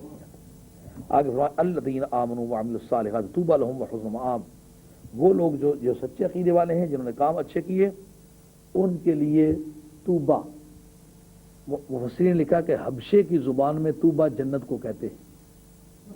قرآن عظیم کی لغات مولدہ یعنی وہ لینگویجز، وہ ورڈز جو دوسری زبانوں سے قرآن مجید کے اندر داخل ہوئے ہیں. اور وہ کیوں داخل ہوئے ہیں جبکہ قرآن کہتا ہے انا انزلنا قرآن عربی لعلکم تعقلون. قرآن عربی ہے تو غیر عربی بھی بیچ میں شامل ہوگی تو پھر عربی کس سے کہیں گے؟ کا اغلبیت کی بنیاد پر کہ غالب قرآن مجید جو ہے وہ عربی ہے. ایک جواب یہ ہے، مگر یہ کمزور ہے. قرآن مجید سارا عربی ہونے پر مفسرین کی کثرت رائے ہے. لیکن پھر اس طرح کی لغتیں جو ہیں کا قرآن عظیم کے بیان کرنے سے پہلے عربی میں وہ داخل ہو کر کے ان کی عربیسائزیشن ہو چکی تھی، وہ عربی بن چکی تھی. جیسا کہ من سجیل، سجیل، اس کے متعلق جو لغات شاذہ ہیں قرآن عظیم کی یا لغات مولدہ ہیں، اس پر اعلی لغت نے لکھا ہے کہ اصل میں سنگ گل ہے. یہ پرشین ورڈ ہے. سجیل جو ہے سنگ گل یعنی کیچڑ کے پتھر. اللہ تعالیٰ نے کسی غیب کی فیکٹری میں ان اتنے پتھر بنوائے تھے جو گھمار کی بھٹی میں پکے ہوئے نظر آ رہے تھے. جو ابرا کے لشکر کو ابابیلوں نے کنکریاں ماری تھیں، وہ ہر ابابیل ایک کنکری لے کے آیا تھا. ایک پنجے میں 2 پنجے 2 کنکریاں، وہ ایک چونچ میں 3 کنکریاں ہر ابابیل کے پاس تھی. اور وہ گھمار کی بھٹی میں پکی ہوئی تھی. کیچڑ کی بنائی جا کر گھمار کی بھٹی میں پکائی گئی ہوئی تھی، اور وہ اس معنی میں سنگ گل تھی یعنی کیچڑ کے پتھر. تو وہ اب اس پر بھی یہی اعتراض ہے. تو اہل علم کہتے ہیں کہ قرآن عظیم کے نزول سے پہلے وہ کلمات عربی میں داخل ہو کر عربی سمجھے جا چکے ہوئے تھے. بئی معنی وہ عربی ہے. یہ بھی ان لغتوں میں سے ایک ہے. طوبہ حبشے کی زبان میں جنت کو کہتے ہیں. بئی معنی ان کے لیے جنت ہے. اور حضرت عبداللہ بن عباس رضی اللہ عنہ کی روایت ہے کہ طوبہ ایک درخت ہے جس کی جڑیں نبی پاک علیہ الصلوۃ والسلام کی بارگاہ میں ہوں گی جنت میں.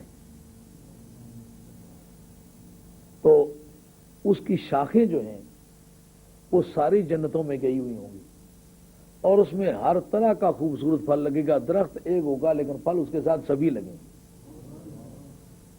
کس جگہ کون سا پھل ہوگا کہ جس جگہ جو چاہے گا وہ پھل اس کے ساتھ ہوگا. اس کا نام طوبہ ہے. اور ایک معنی طوبہ مانے خوشخبری, ان کے لیے خوشخبری ہے. خوشخبری کا بھی پھر انجام وہی ہوگا, ان کے لیے جنت ہے. تو تین معنی ہوئے, ایک طوبہ مانے خوشخبری, ایک طوبہ مانے جنت, ایک طوبہ مانے درخت. اس درخت جنہوں نے درخت کہا ہے بتایا ہے کہ اس کے پھل جو ہیں مٹکے مٹکے جتنے پھل ہیں, یعنی اگر کوئی توڑ لے تو پورا نہ کھا سکے. اور اس کے ہر پتے پر اللہ کا نام لکھا ہوا, رسول اللہ صلی اللہ علیہ وسلم کا نام لکھا ہوا. اس پر حضرت علامہ ابراہیم بیجوری نے جو شرح لکھی ہے شمائل شریف کی, اس کے اندر لکھا ہے, اس کا بھی نام ہے المواہب الدنیا علی الشمائل المحمدیہ. یہ کتاب ہے, یہ یہاں میرے کتب خانے میں نہیں, پاکستان میں ہے. اس کے اندر انہوں نے لکھا ہے کہ کسی چیز پر نام لکھا ہوا ہونے کے معنی کیا ہوتے ہیں, اس سے کیا مقصد لینا چاہیے, اس سے کیا مراد ہوتی ہے. جبکہ سرکار دو عالم علیہ السلام کا نام نامی لوح محفوظ پر بھی اللہ کے نام کے ساتھ لکھا ہوا پایا گیا ہے. ساق عرش پر بھی اللہ کا نام, رسول اللہ کا نام. طوبہ کے پتوں پر اللہ کا نام, رسول اللہ کا نام. اور حوروں کی آنکھوں کی پتلیوں پر اللہ کا نام, رسول اللہ کا نام.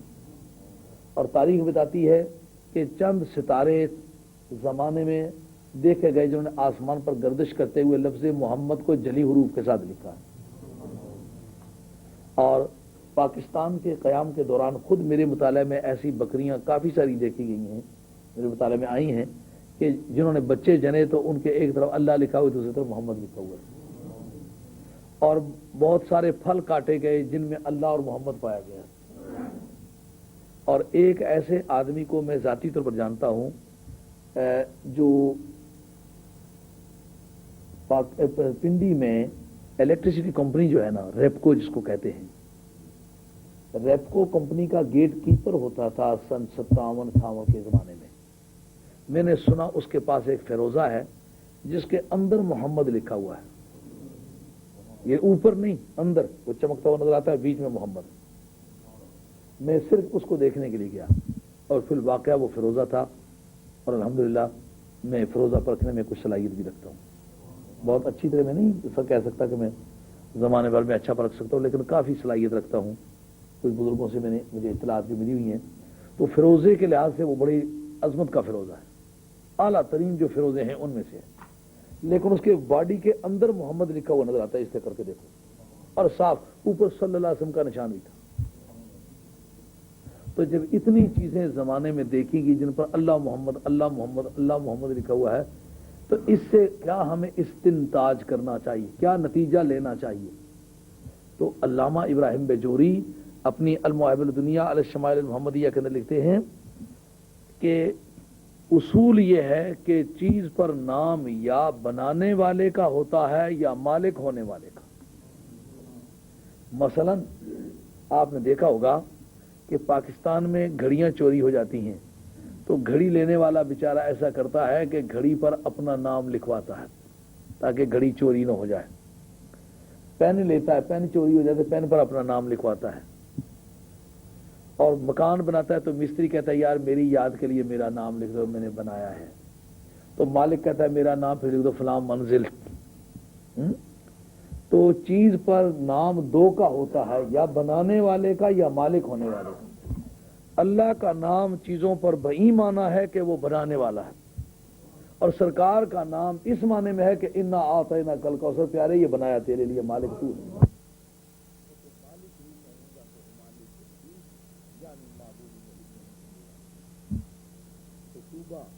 کے پتوں پر سرکار کا نام, اور جبکہ یہ بھی علماء عقائد نے لکھا ہے کہ طوبہ کے پتوں پر ہر آدمی کی پوری زندگی کی ہسٹری, جتنے کائنات میں بندے پیدا ہوئے, جتنے آئندہ پیدا ہوں گے, سب کے ناموں کے پتے الگ الگ ہیں.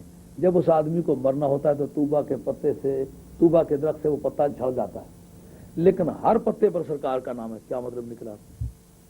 یعنی او بندے تو خواہ مان یا نہ مان, لیکن دونوں صورتوں میں رب تیرا خالق ہے اور مدینے والا تیرا مالک ہے. تو اب اگر روس خدا کو خالق نہ مانے تو اس کا یہ مطلب نہیں ہے کہ خدا اس کا خالق نہیں ہے.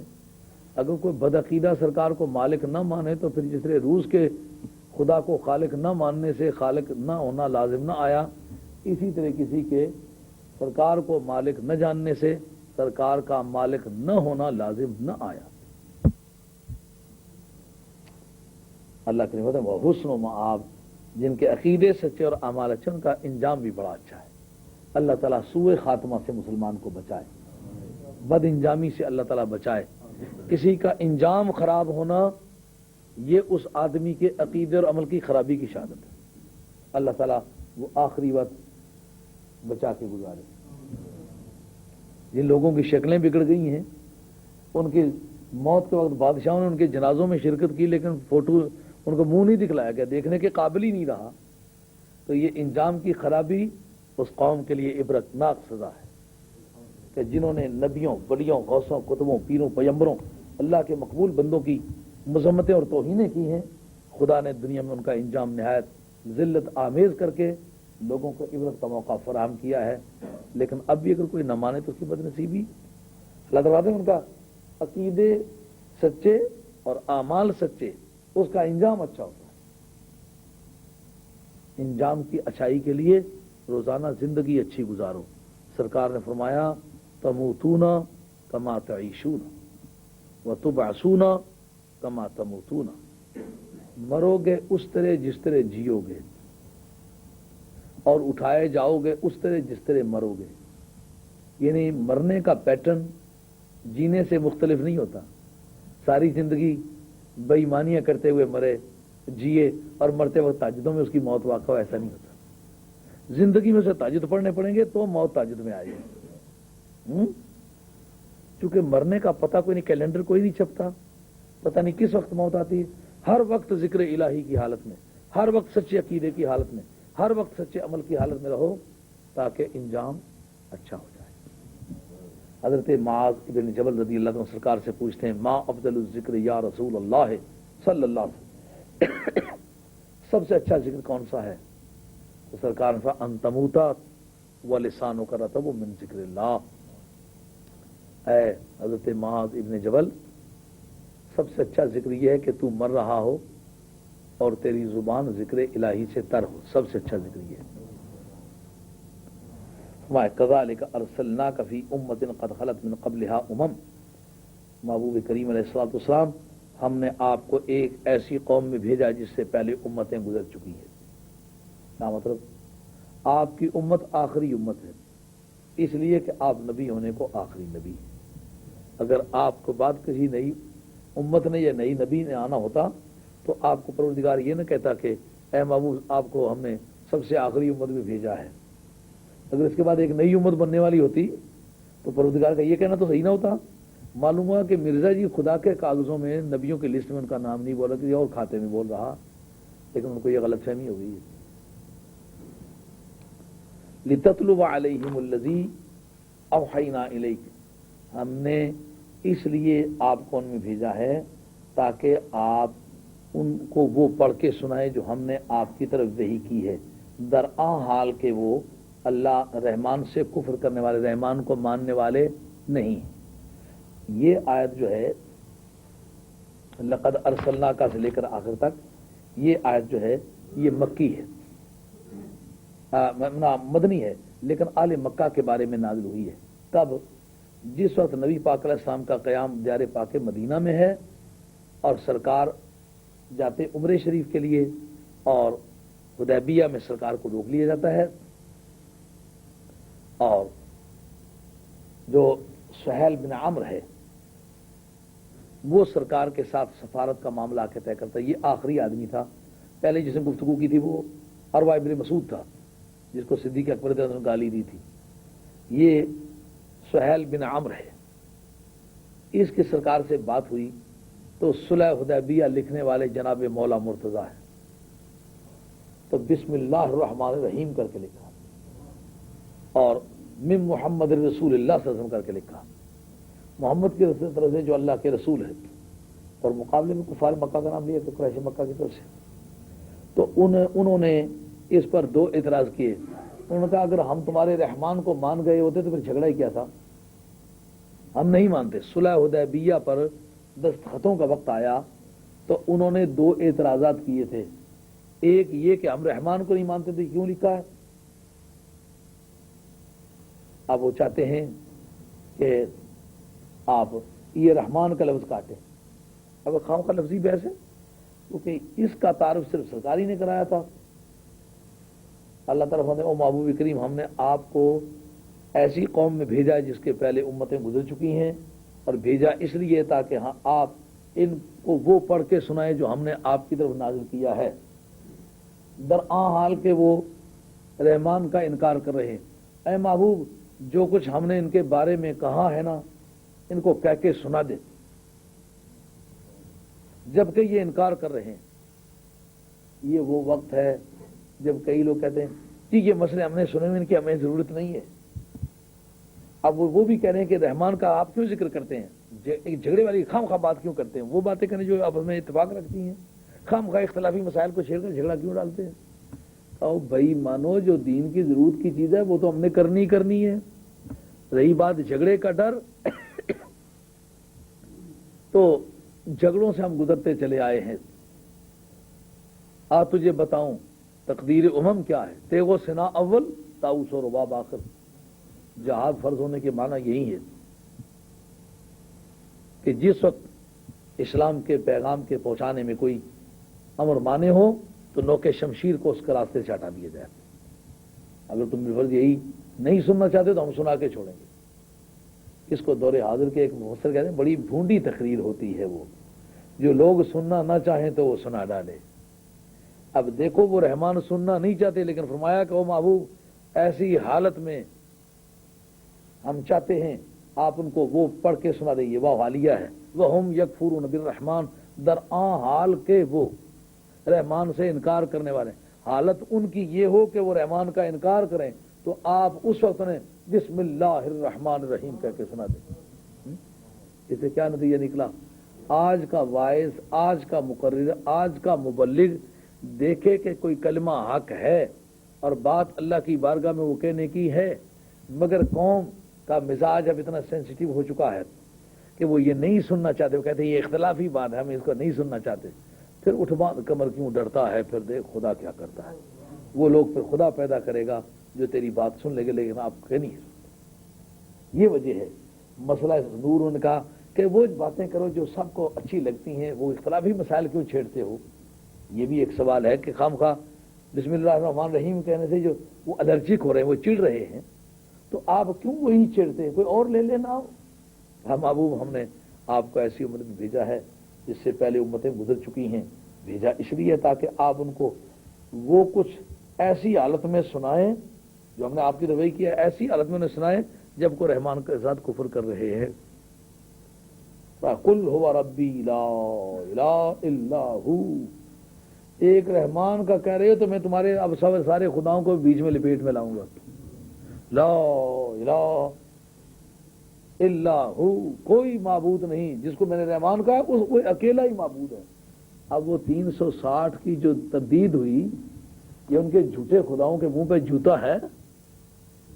تو اب اگر دین کی ضرورت کے لیے کوئی تلخ بات کرنی پڑی تو یہ سنت مصطفیٰ ہے. حفاظت پھول کی ممکن نہیں ہے اگر کانٹے میں ہو خوئے حریری. اگر کانٹے پھول بن جائیں، ریشم بن جائیں تو پھولوں کی حفاظت کون کرے گا؟ اعلیٰ حضرت فاضل بریلوی رحمۃ اللہ تعالی علیہ کے خلاف کوئی کتاب چھپی تو اعلیٰ حضرت فاضل بریلوی کو بڑی گالیاں دی گئیں. تو دوستوں نے پریشانی کا اظہار کیا کہ دیکھو انہوں نے ایسی ایسی باتیں گندی کی ہیں. تو احمد الحمدللہ الحمدللہ الحمدللہ، مطلب انہوں نے گالیاں دی ہیں حضرت. ان کا میں سمجھتا جتنا دیر میری گالیوں میں مصروف رہے ہوں گے اتنی دیر تک میری سرکار کے شان میں تو کوئی بدتمیزی کی بات نہیں کی ہوگی نا. میری گالیوں نے انہیں مصروف رکھا ہے نا. تو جو مجھے گالیاں دیتے رہے میری عزت پہ حملہ ہوتا رہا. میری سرکار کی عزت بچ گئی ہے، میں 100 عزت سے سرکار پر قربان ہوں. یہ محبوب کی یادوں کو دہرانے کا وقت ہوتا ہے. قل هو ربی لا الہ الا ہو.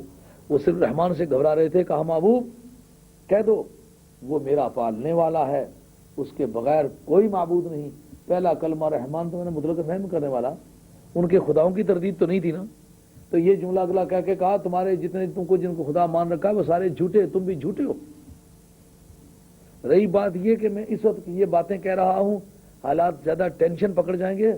فرمایا علیہ توکلت, اسی پر میرا بھروسہ ہے, میں خدا کے بھروسے پہ یہ بات کرتا ہوں. وَإِلَيْهِ مَتَابٌ, اور اسی کی طرف باز گشت ہے, اس کی طرف لوٹنا ہے. اب ان کا ایک اگلا سوال, کفار مکہ نے کہا کہ بھئی اہل علم کہیں گے کہ یہ آیت وہیں معنی مکی ہونی چاہیے جس صورت میں کہ اہل مکہ کی وہ واردات ہیں جو سرکار کے مکے کے دوران قیام انہوں نے چھیڑی تھی. سرکار کی مکی زندگی میں کفار نے یہ سوال اٹھایا تھا کہ 3 صورتوں میں سے کوئی ایک صورت کرے جس سے آپ کے صدق نبوت کی شہادت ملے. وہ کیا ہو سکتا ہے کہ یا کوئی قرآن ایسا نازل کرے کہ پڑھ کے پھونکے نا تو یہ پہاڑ دوڑنے لگ جائے, پہاڑوں کو حکم دیں اور پہاڑ یہاں سے اٹھ کے کسی دوسری جگہ چلے جائیں, ہموار زمین یہاں مل جائے تو ہم یہاں باغ وغیرہ کھیتی باڑی کا کام کریں, پہاڑ ٹلیں, باہر کی کھلی دنیا میں نظر آئے. ہم تو یہاں اس طرح بند ہیں جیسے کوئی قلعے میں بند ہوتا ہے, پتہ ہی نہیں دنیا کہاں بستی ہے. تو آپ قرآن مجید ایسا نازل کریں جو پہاڑوں کو اٹھا کے پرے پھینک دیں. ڈھیلے کی بڑھیا اور ٹکا سر مڈائی, دیکھیے کتنی قیمت کے بندے اور سوال کتنے وزنی. دوسرا او قطعت بہ الارض, یا اس قرآن مجید کے ذریعے سے زمین ٹکڑے ٹکڑے ہو جائے, یعنی کوئی اچھا ٹکڑا اٹھا کے یہاں رکھ دیں, یہاں کے ٹکڑے پھینک کے کسی اور جگہ پھینک دیں تاکہ یہاں کھلی زراعت کا کام ہو اور ہم اس کو پانی لگائیں اور پھل اور پھول اور اس طرح کی دوسری زرعی اصلاحات یہاں جاری کریں. کچھ آپ کی نبوت سے ہمیں کوئی معاشی فائدہ پہنچے تو نبی مانیں.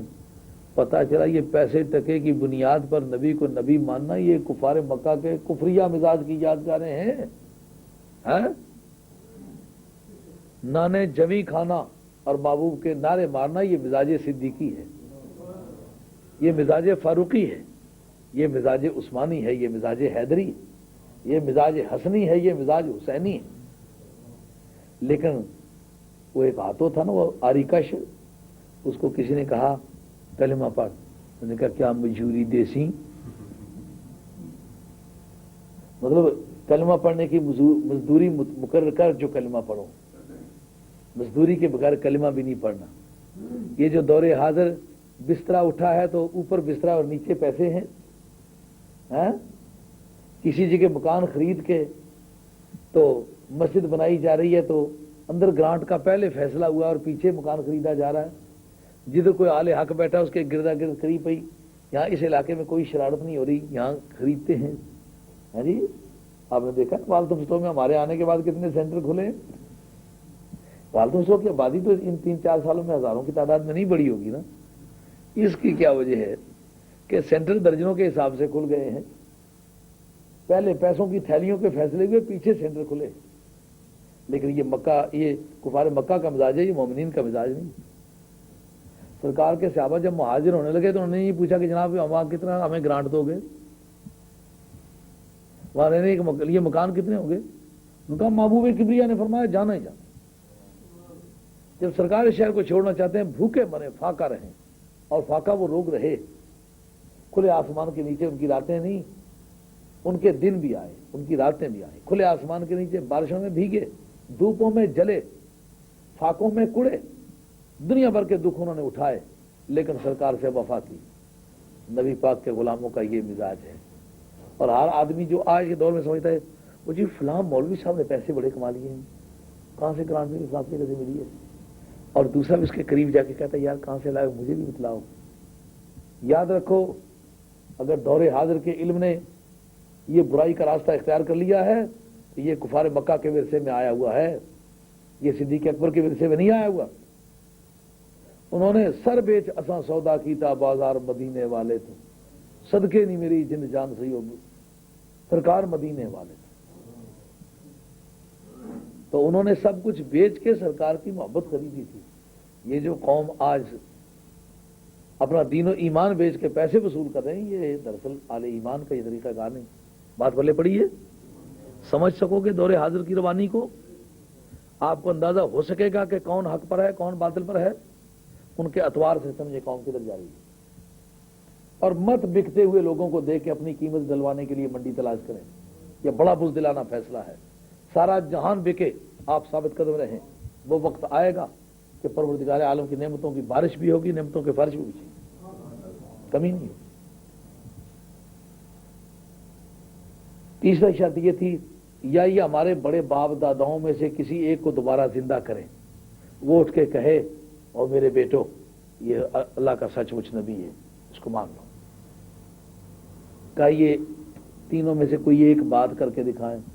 اللہ تعالیٰ اگر یہ تینوں ہی کر کے دکھائی جائیں یا ایک ایک کر کے دکھلائی جائے پھر بھی انہوں نے ایمان نہیں لانا. عیسیٰ علیہ السلام نے مردے زندہ کیے، انہوں نے کلمہ پڑھا، لیکن انہوں نے کھڑے ہو کر نہ ماننے والوں نے، انکار کرنے والوں نے ان کو مانا.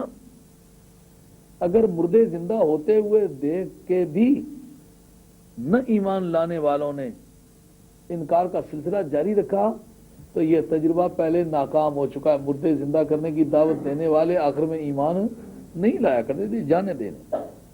اب مسلمانوں کے دل میں یہ بات آئی، بل للہ الامر جمیعا، بلکہ سارے کام اللہ کے قبضے میں ہیں.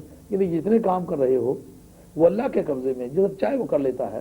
تو یہ نبی اللہ کا ہے، اگر اللہ تعالیٰ چاہے تو نبی کو یہ پاور عطا کر دے، مگر رب چاہتا ہی نہیں ہے.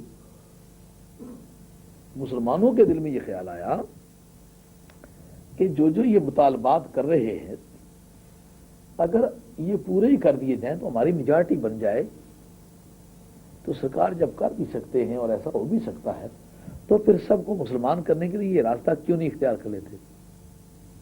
تو مسلمانوں کا یہ نیک نفسی سے سوچنا، خدا اس کے بارے میں ارشاد فرماتا ہے، افلم یأس الذین آمنوا ان لو یشاء اللہ لہدی الناس جمیعا. کیا مسلمان اس بات سے ابھی نا امید نہیں ہوئے کہ اگر اللہ تبارک و تعالیٰ چاہتا تو سبھی کو ہدایت دے دیتا. یعنی اس گھر کا نام دارالابتلاء ہے، آزمائش کا گھر، امتحان کا گھر. اگر کان سے پکڑ پکڑ کے انہوں کو سیدھا مسلمان کر لیتے تو یہ امتحان کا گھر تو نہ ہوتا، یہ جبر کا گھر ہوتا. ان کی یہ لائبرٹی، یہ آزادی، یہ حریت جاری رہنا تو امتحان کی ضروریات میں سے ہے کہ حق اور باطل، سچ اور جھوٹ، صحیح اور غلط، حلال اور حرام، نیکی اور بدی ان کے سامنے کھول کے رکھ دی جائے کہ یہ قبول کرنی ہے اور اس سے دور رہنا ہے. اگر یہ آزادی انہیں نہ دی جائے تو امتحان کے معنی سے تو بات معلوم ہو جاتی ہے. امتحان تو جبیوں کا یہ آزادی قائم رہے.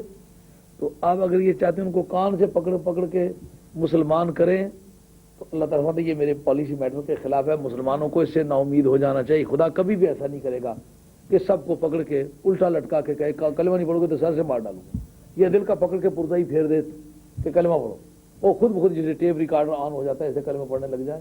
یہ کام ہم نے کبھی کیا نہیں، آئندہ کریں گے نہیں.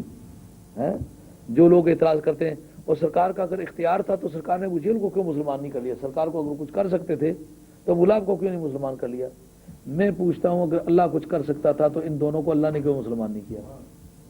یہ تو تم بھی مانتے ہو کہ اللہ کر سکتا ہے اور میں بھی مانتا ہوں.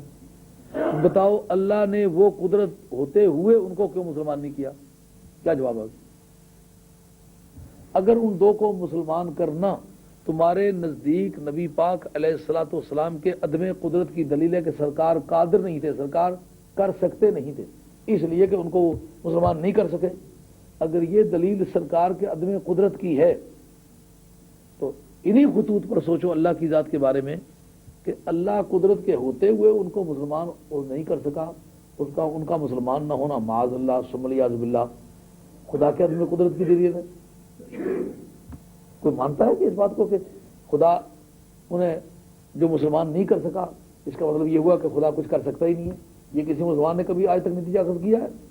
تو جب خدا قدرت رکھتے ہوئے ان کو مسلمان نہ کرے تو دلیل اس بات کی نہ ہوگی کہ خدا کر سکتا ہی نہیں ہے، اسی طرح سرکار قدرت ہوتے ہوئے اگر انہیں مسلمان نہ کر لیں تو یہ سرکار کے نہ کر سکنے کی دلیل نہ ہوگی. تو اگر کر سکتے تھے تو پھر کیا کیوں نہیں؟ میں کہتا ہوں خدا کر سکتا تھا تو کیا کیوں نہیں؟ وہ کہتے ہیں اس میں کوئی مصلحت تھی. وہ ظالم جس مصلحت سے رب نے نہیں کیا اسی مصلحت سے رب کے رسول نے بھی نہیں کیا. کیسا کھرا جواب ہے؟ ٹھکانے آ جاتا ہے آدمی کہ نہیں؟ اللہ تعالیٰ فرماتے ایمان والے ابھی سے نا امید نہیں ہوئے. پتہ چلا ایمان والے اس بارے میں لالچی رہے ہیں کہ سب کو مار پیٹ کے مسلمان کر دے، لیکن رب کہتا ہے ایسا نہیں کرتا. وَلَا يَزَالُ الَّذِينَ كَفَرُوا تُصِيبُهُم بِمَا صَنَعُوا قَارِعَةٌ أَوْ تَحُلُّ قَرِيبًا مِّن دَارِهِمْ حَتَّىٰ يَأْتِيَ وَعْدُ اللَّهِ إِنَّ اللَّهَ لَا يُخْلِفُ الْمِيعَادَ. اللہ تعالیٰ فرماتے ہیں کہ کافر تو ہمیشہ ہی ایسی حالت میں رہیں گے کہ جو کچھ وہ کر رہے ہیں ان کے پاس دھمک پہنچتی رہے گی. دھمک سے مراد کوئی چھوٹی موٹی وبا، بیماری، ہمہ گیر عذاب جس طرح آتا ہے ما کان اللہ لیعذب من فیہم، اے محبوب کریم علیہ السلام اللہ ان کو ایسا ہمہ گیر عذاب نہیں دے گا جو سب کا خاتمہ کر دے کہ جب تک آپ اس قوم میں جس قوم میں آپ موجود ہیں. یہ سرکار کے حاضر ناظر ہونے کی دلیل ہے کہ پوری دنیا میں گناہ ہوں لیکن کسی کو عذاب بطور قوم کے نہ ہو. شخص کے طور پر سزا آنا یہ اور چیز ہے، عذاب ہمہ گیر آنا یہ اور چیز ہے. جس جرم کی وجہ سے ایک قوم پر عذاب آئے، پوری دنیا میں اس جرم کے جتنے مرتکبین ہیں سب پر وہ عذاب آئے، اس کا نام عذاب آنا ہے. مثلا ایک قوم ہے بچوں کے ساتھ بدفعلی کر رہی تھی، پر جتنی قوم کر رہی تھی پوری قوم پر آیا تھا نا. شعیب علیہ السلام کی قوم کم تول رہی تھی، پر جتنی قوم پوری مل کے کم تول رہی تھی سب پر عذاب آیا تھا نا. اس کے معنی عذاب آنا. قاریہ کے معنی جزوی طور پر، علاقائی طور پر، قبیلائی طور پر، مختلف مقامات پر جو لوگ کفر کرتے ہیں اور ان کی کافرانہ سرگرمیاں ہیں ان کی وجہ سے کوئی نہ کوئی آفت ان پر ٹوٹتی رہے گی، اور یا ان کے اوس پڑوس میں، قریب من دارہم کے معنی ان کے اوس پڑوس میں وہ مصیبت اترتی رہے گی. یہ بھی خدا کی طرف سے ایک بات ہے. کبھی خود مبتلا مصیبت ہو جانا. آج سوڈمی کو انہوں نے لیگلائز کیا تھا، لیکن آج ایڈز کی بیماری ڈاکٹر کہتے ہیں ہم بھی آج سے، اور کوئی پاس گھر میں بیٹھتا کہتے میرے پاس نہ بیٹھو تو ہمیں ایڈز کی بیماری ہے. یعنی گناہ کیا تھا لیکن سزا میں مبتلا ہے کہ نہیں. اللہ تعالیٰ فرماتے ہیں جو کچھ وہ کر رہے ہیں ان کو کوئی نہ کوئی مصیبت آتی رہے گی، کوئی نہ کوئی دھماکہ اٹھتا رہے گا. آج دیکھتے ہیں کہ پوری دنیا میں جن کی طبابت آسمانوں کی بلندیوں کو چھو رہی ہے وہ عاجز ہوئے بیٹھے ہیں. اور کیوں عاجز ہوئے بیٹھے ہیں؟ جو انسان نے آسمانی قانون کے خلاف قانون بنایا تھا آج اس قانون کے ہاتھوں ذلیل ہو گئے. اس سے آپ کو یہ بھی پتہ چلنا چاہیے جو مذہبی پیشواؤں کی سختی وہ دین کو اپنی اصلی سلامت حالت میں رکھنے کی ضمانت ہے. اگر اس وقت ان کے چرچ کے پوپس جو ہیں، پادری اور بشپ اور ریورینڈس، یہ سارے پریسٹ اور کلرجی مین یہ سارے اکڑ جاتے ہیں اور کہتے ہیں ایسا نہیں کرنے دے گا، موتیں قبول کریں گے لیکن نہیں کرنے دیں گے. تو ان کے دین کی شکل تو نہ بدلتی. آج اسٹیٹ کرسچن ہو کر اس میں وہ چیز لیگلائز ہو گئی ہے جو حضرت عیسیٰ علیہ السلام نے آ کر کے جس کو مکمل طور پر ایبالش کیا تھا. اب نام اس کا بطور کرسچن کے کرسچن ہی ہے، لیکن کام وہ ہے جو عیسیٰ علیہ السلام کی ذات بابرکات کے ساتھ جنگ ہے. تو انسان کا بنایا ہوا قانون آسمانی قانون کے خلاف وہ انسان کی ذلت کا ذریعہ بنتا ہے. بات سمجھ آ رہی ہے؟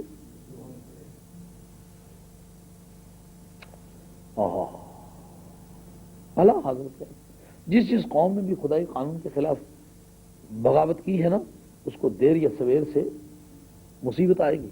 حتیٰ یاتی وعد اللہ، حتیٰ کہ اللہ تعالیٰ کا وعدہ آ جائے گا. سے مراد موت، یعنی موت سے قبل ان کے سامنے اس طرح کی آزمائشیں آتی رہیں گی، یا اس سے مراد قیامت کا دن ہے. ان اللہ لا یخلف المیعاد، بلا شبہ اللہ تعالیٰ وعدوں کو جھوٹا نہیں کرتا، وعدوں کا سچا ہے پروردگار. جو اس نے وعدے کیے ہیں وہ پورے فرمائے گا. یہ ہے آج کا سبق.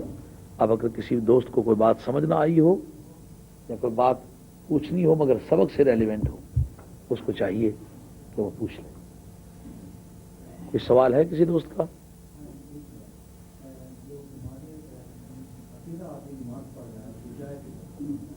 جی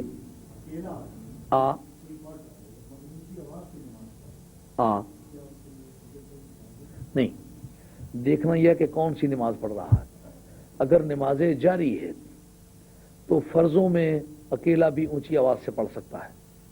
مثلا نماز مغرب ہے، نماز عشاء ہے، نماز فجر ہے، تو اکیلا بھی پڑھ رہا ہے تو اونچی آواز سے فرض پڑھ سکتا ہے. یعنی جو نماز امام اونچی آواز سے پڑھ سکتا ہے نا، وہ اکیلا بھی اونچی آواز سے اتنی پڑھ سکتا ہے جتنی امام پڑھ سکتا ہے. باقی نماز تو ساری اخفائی ہے. لیکن جو نماز امام اونچی نہیں پڑھ سکتا وہ اگر اونچی پڑھے تو پھر صحیح حساب آئے گا.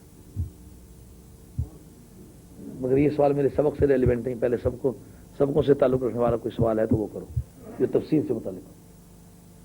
یعنی آپ کو تفسیر کے بارے میں گرپ ہو، آپ بات کو سمجھ سکیں کہ تفسیر اس بات کا نام ہے. کوئی سوال نہیں ہے؟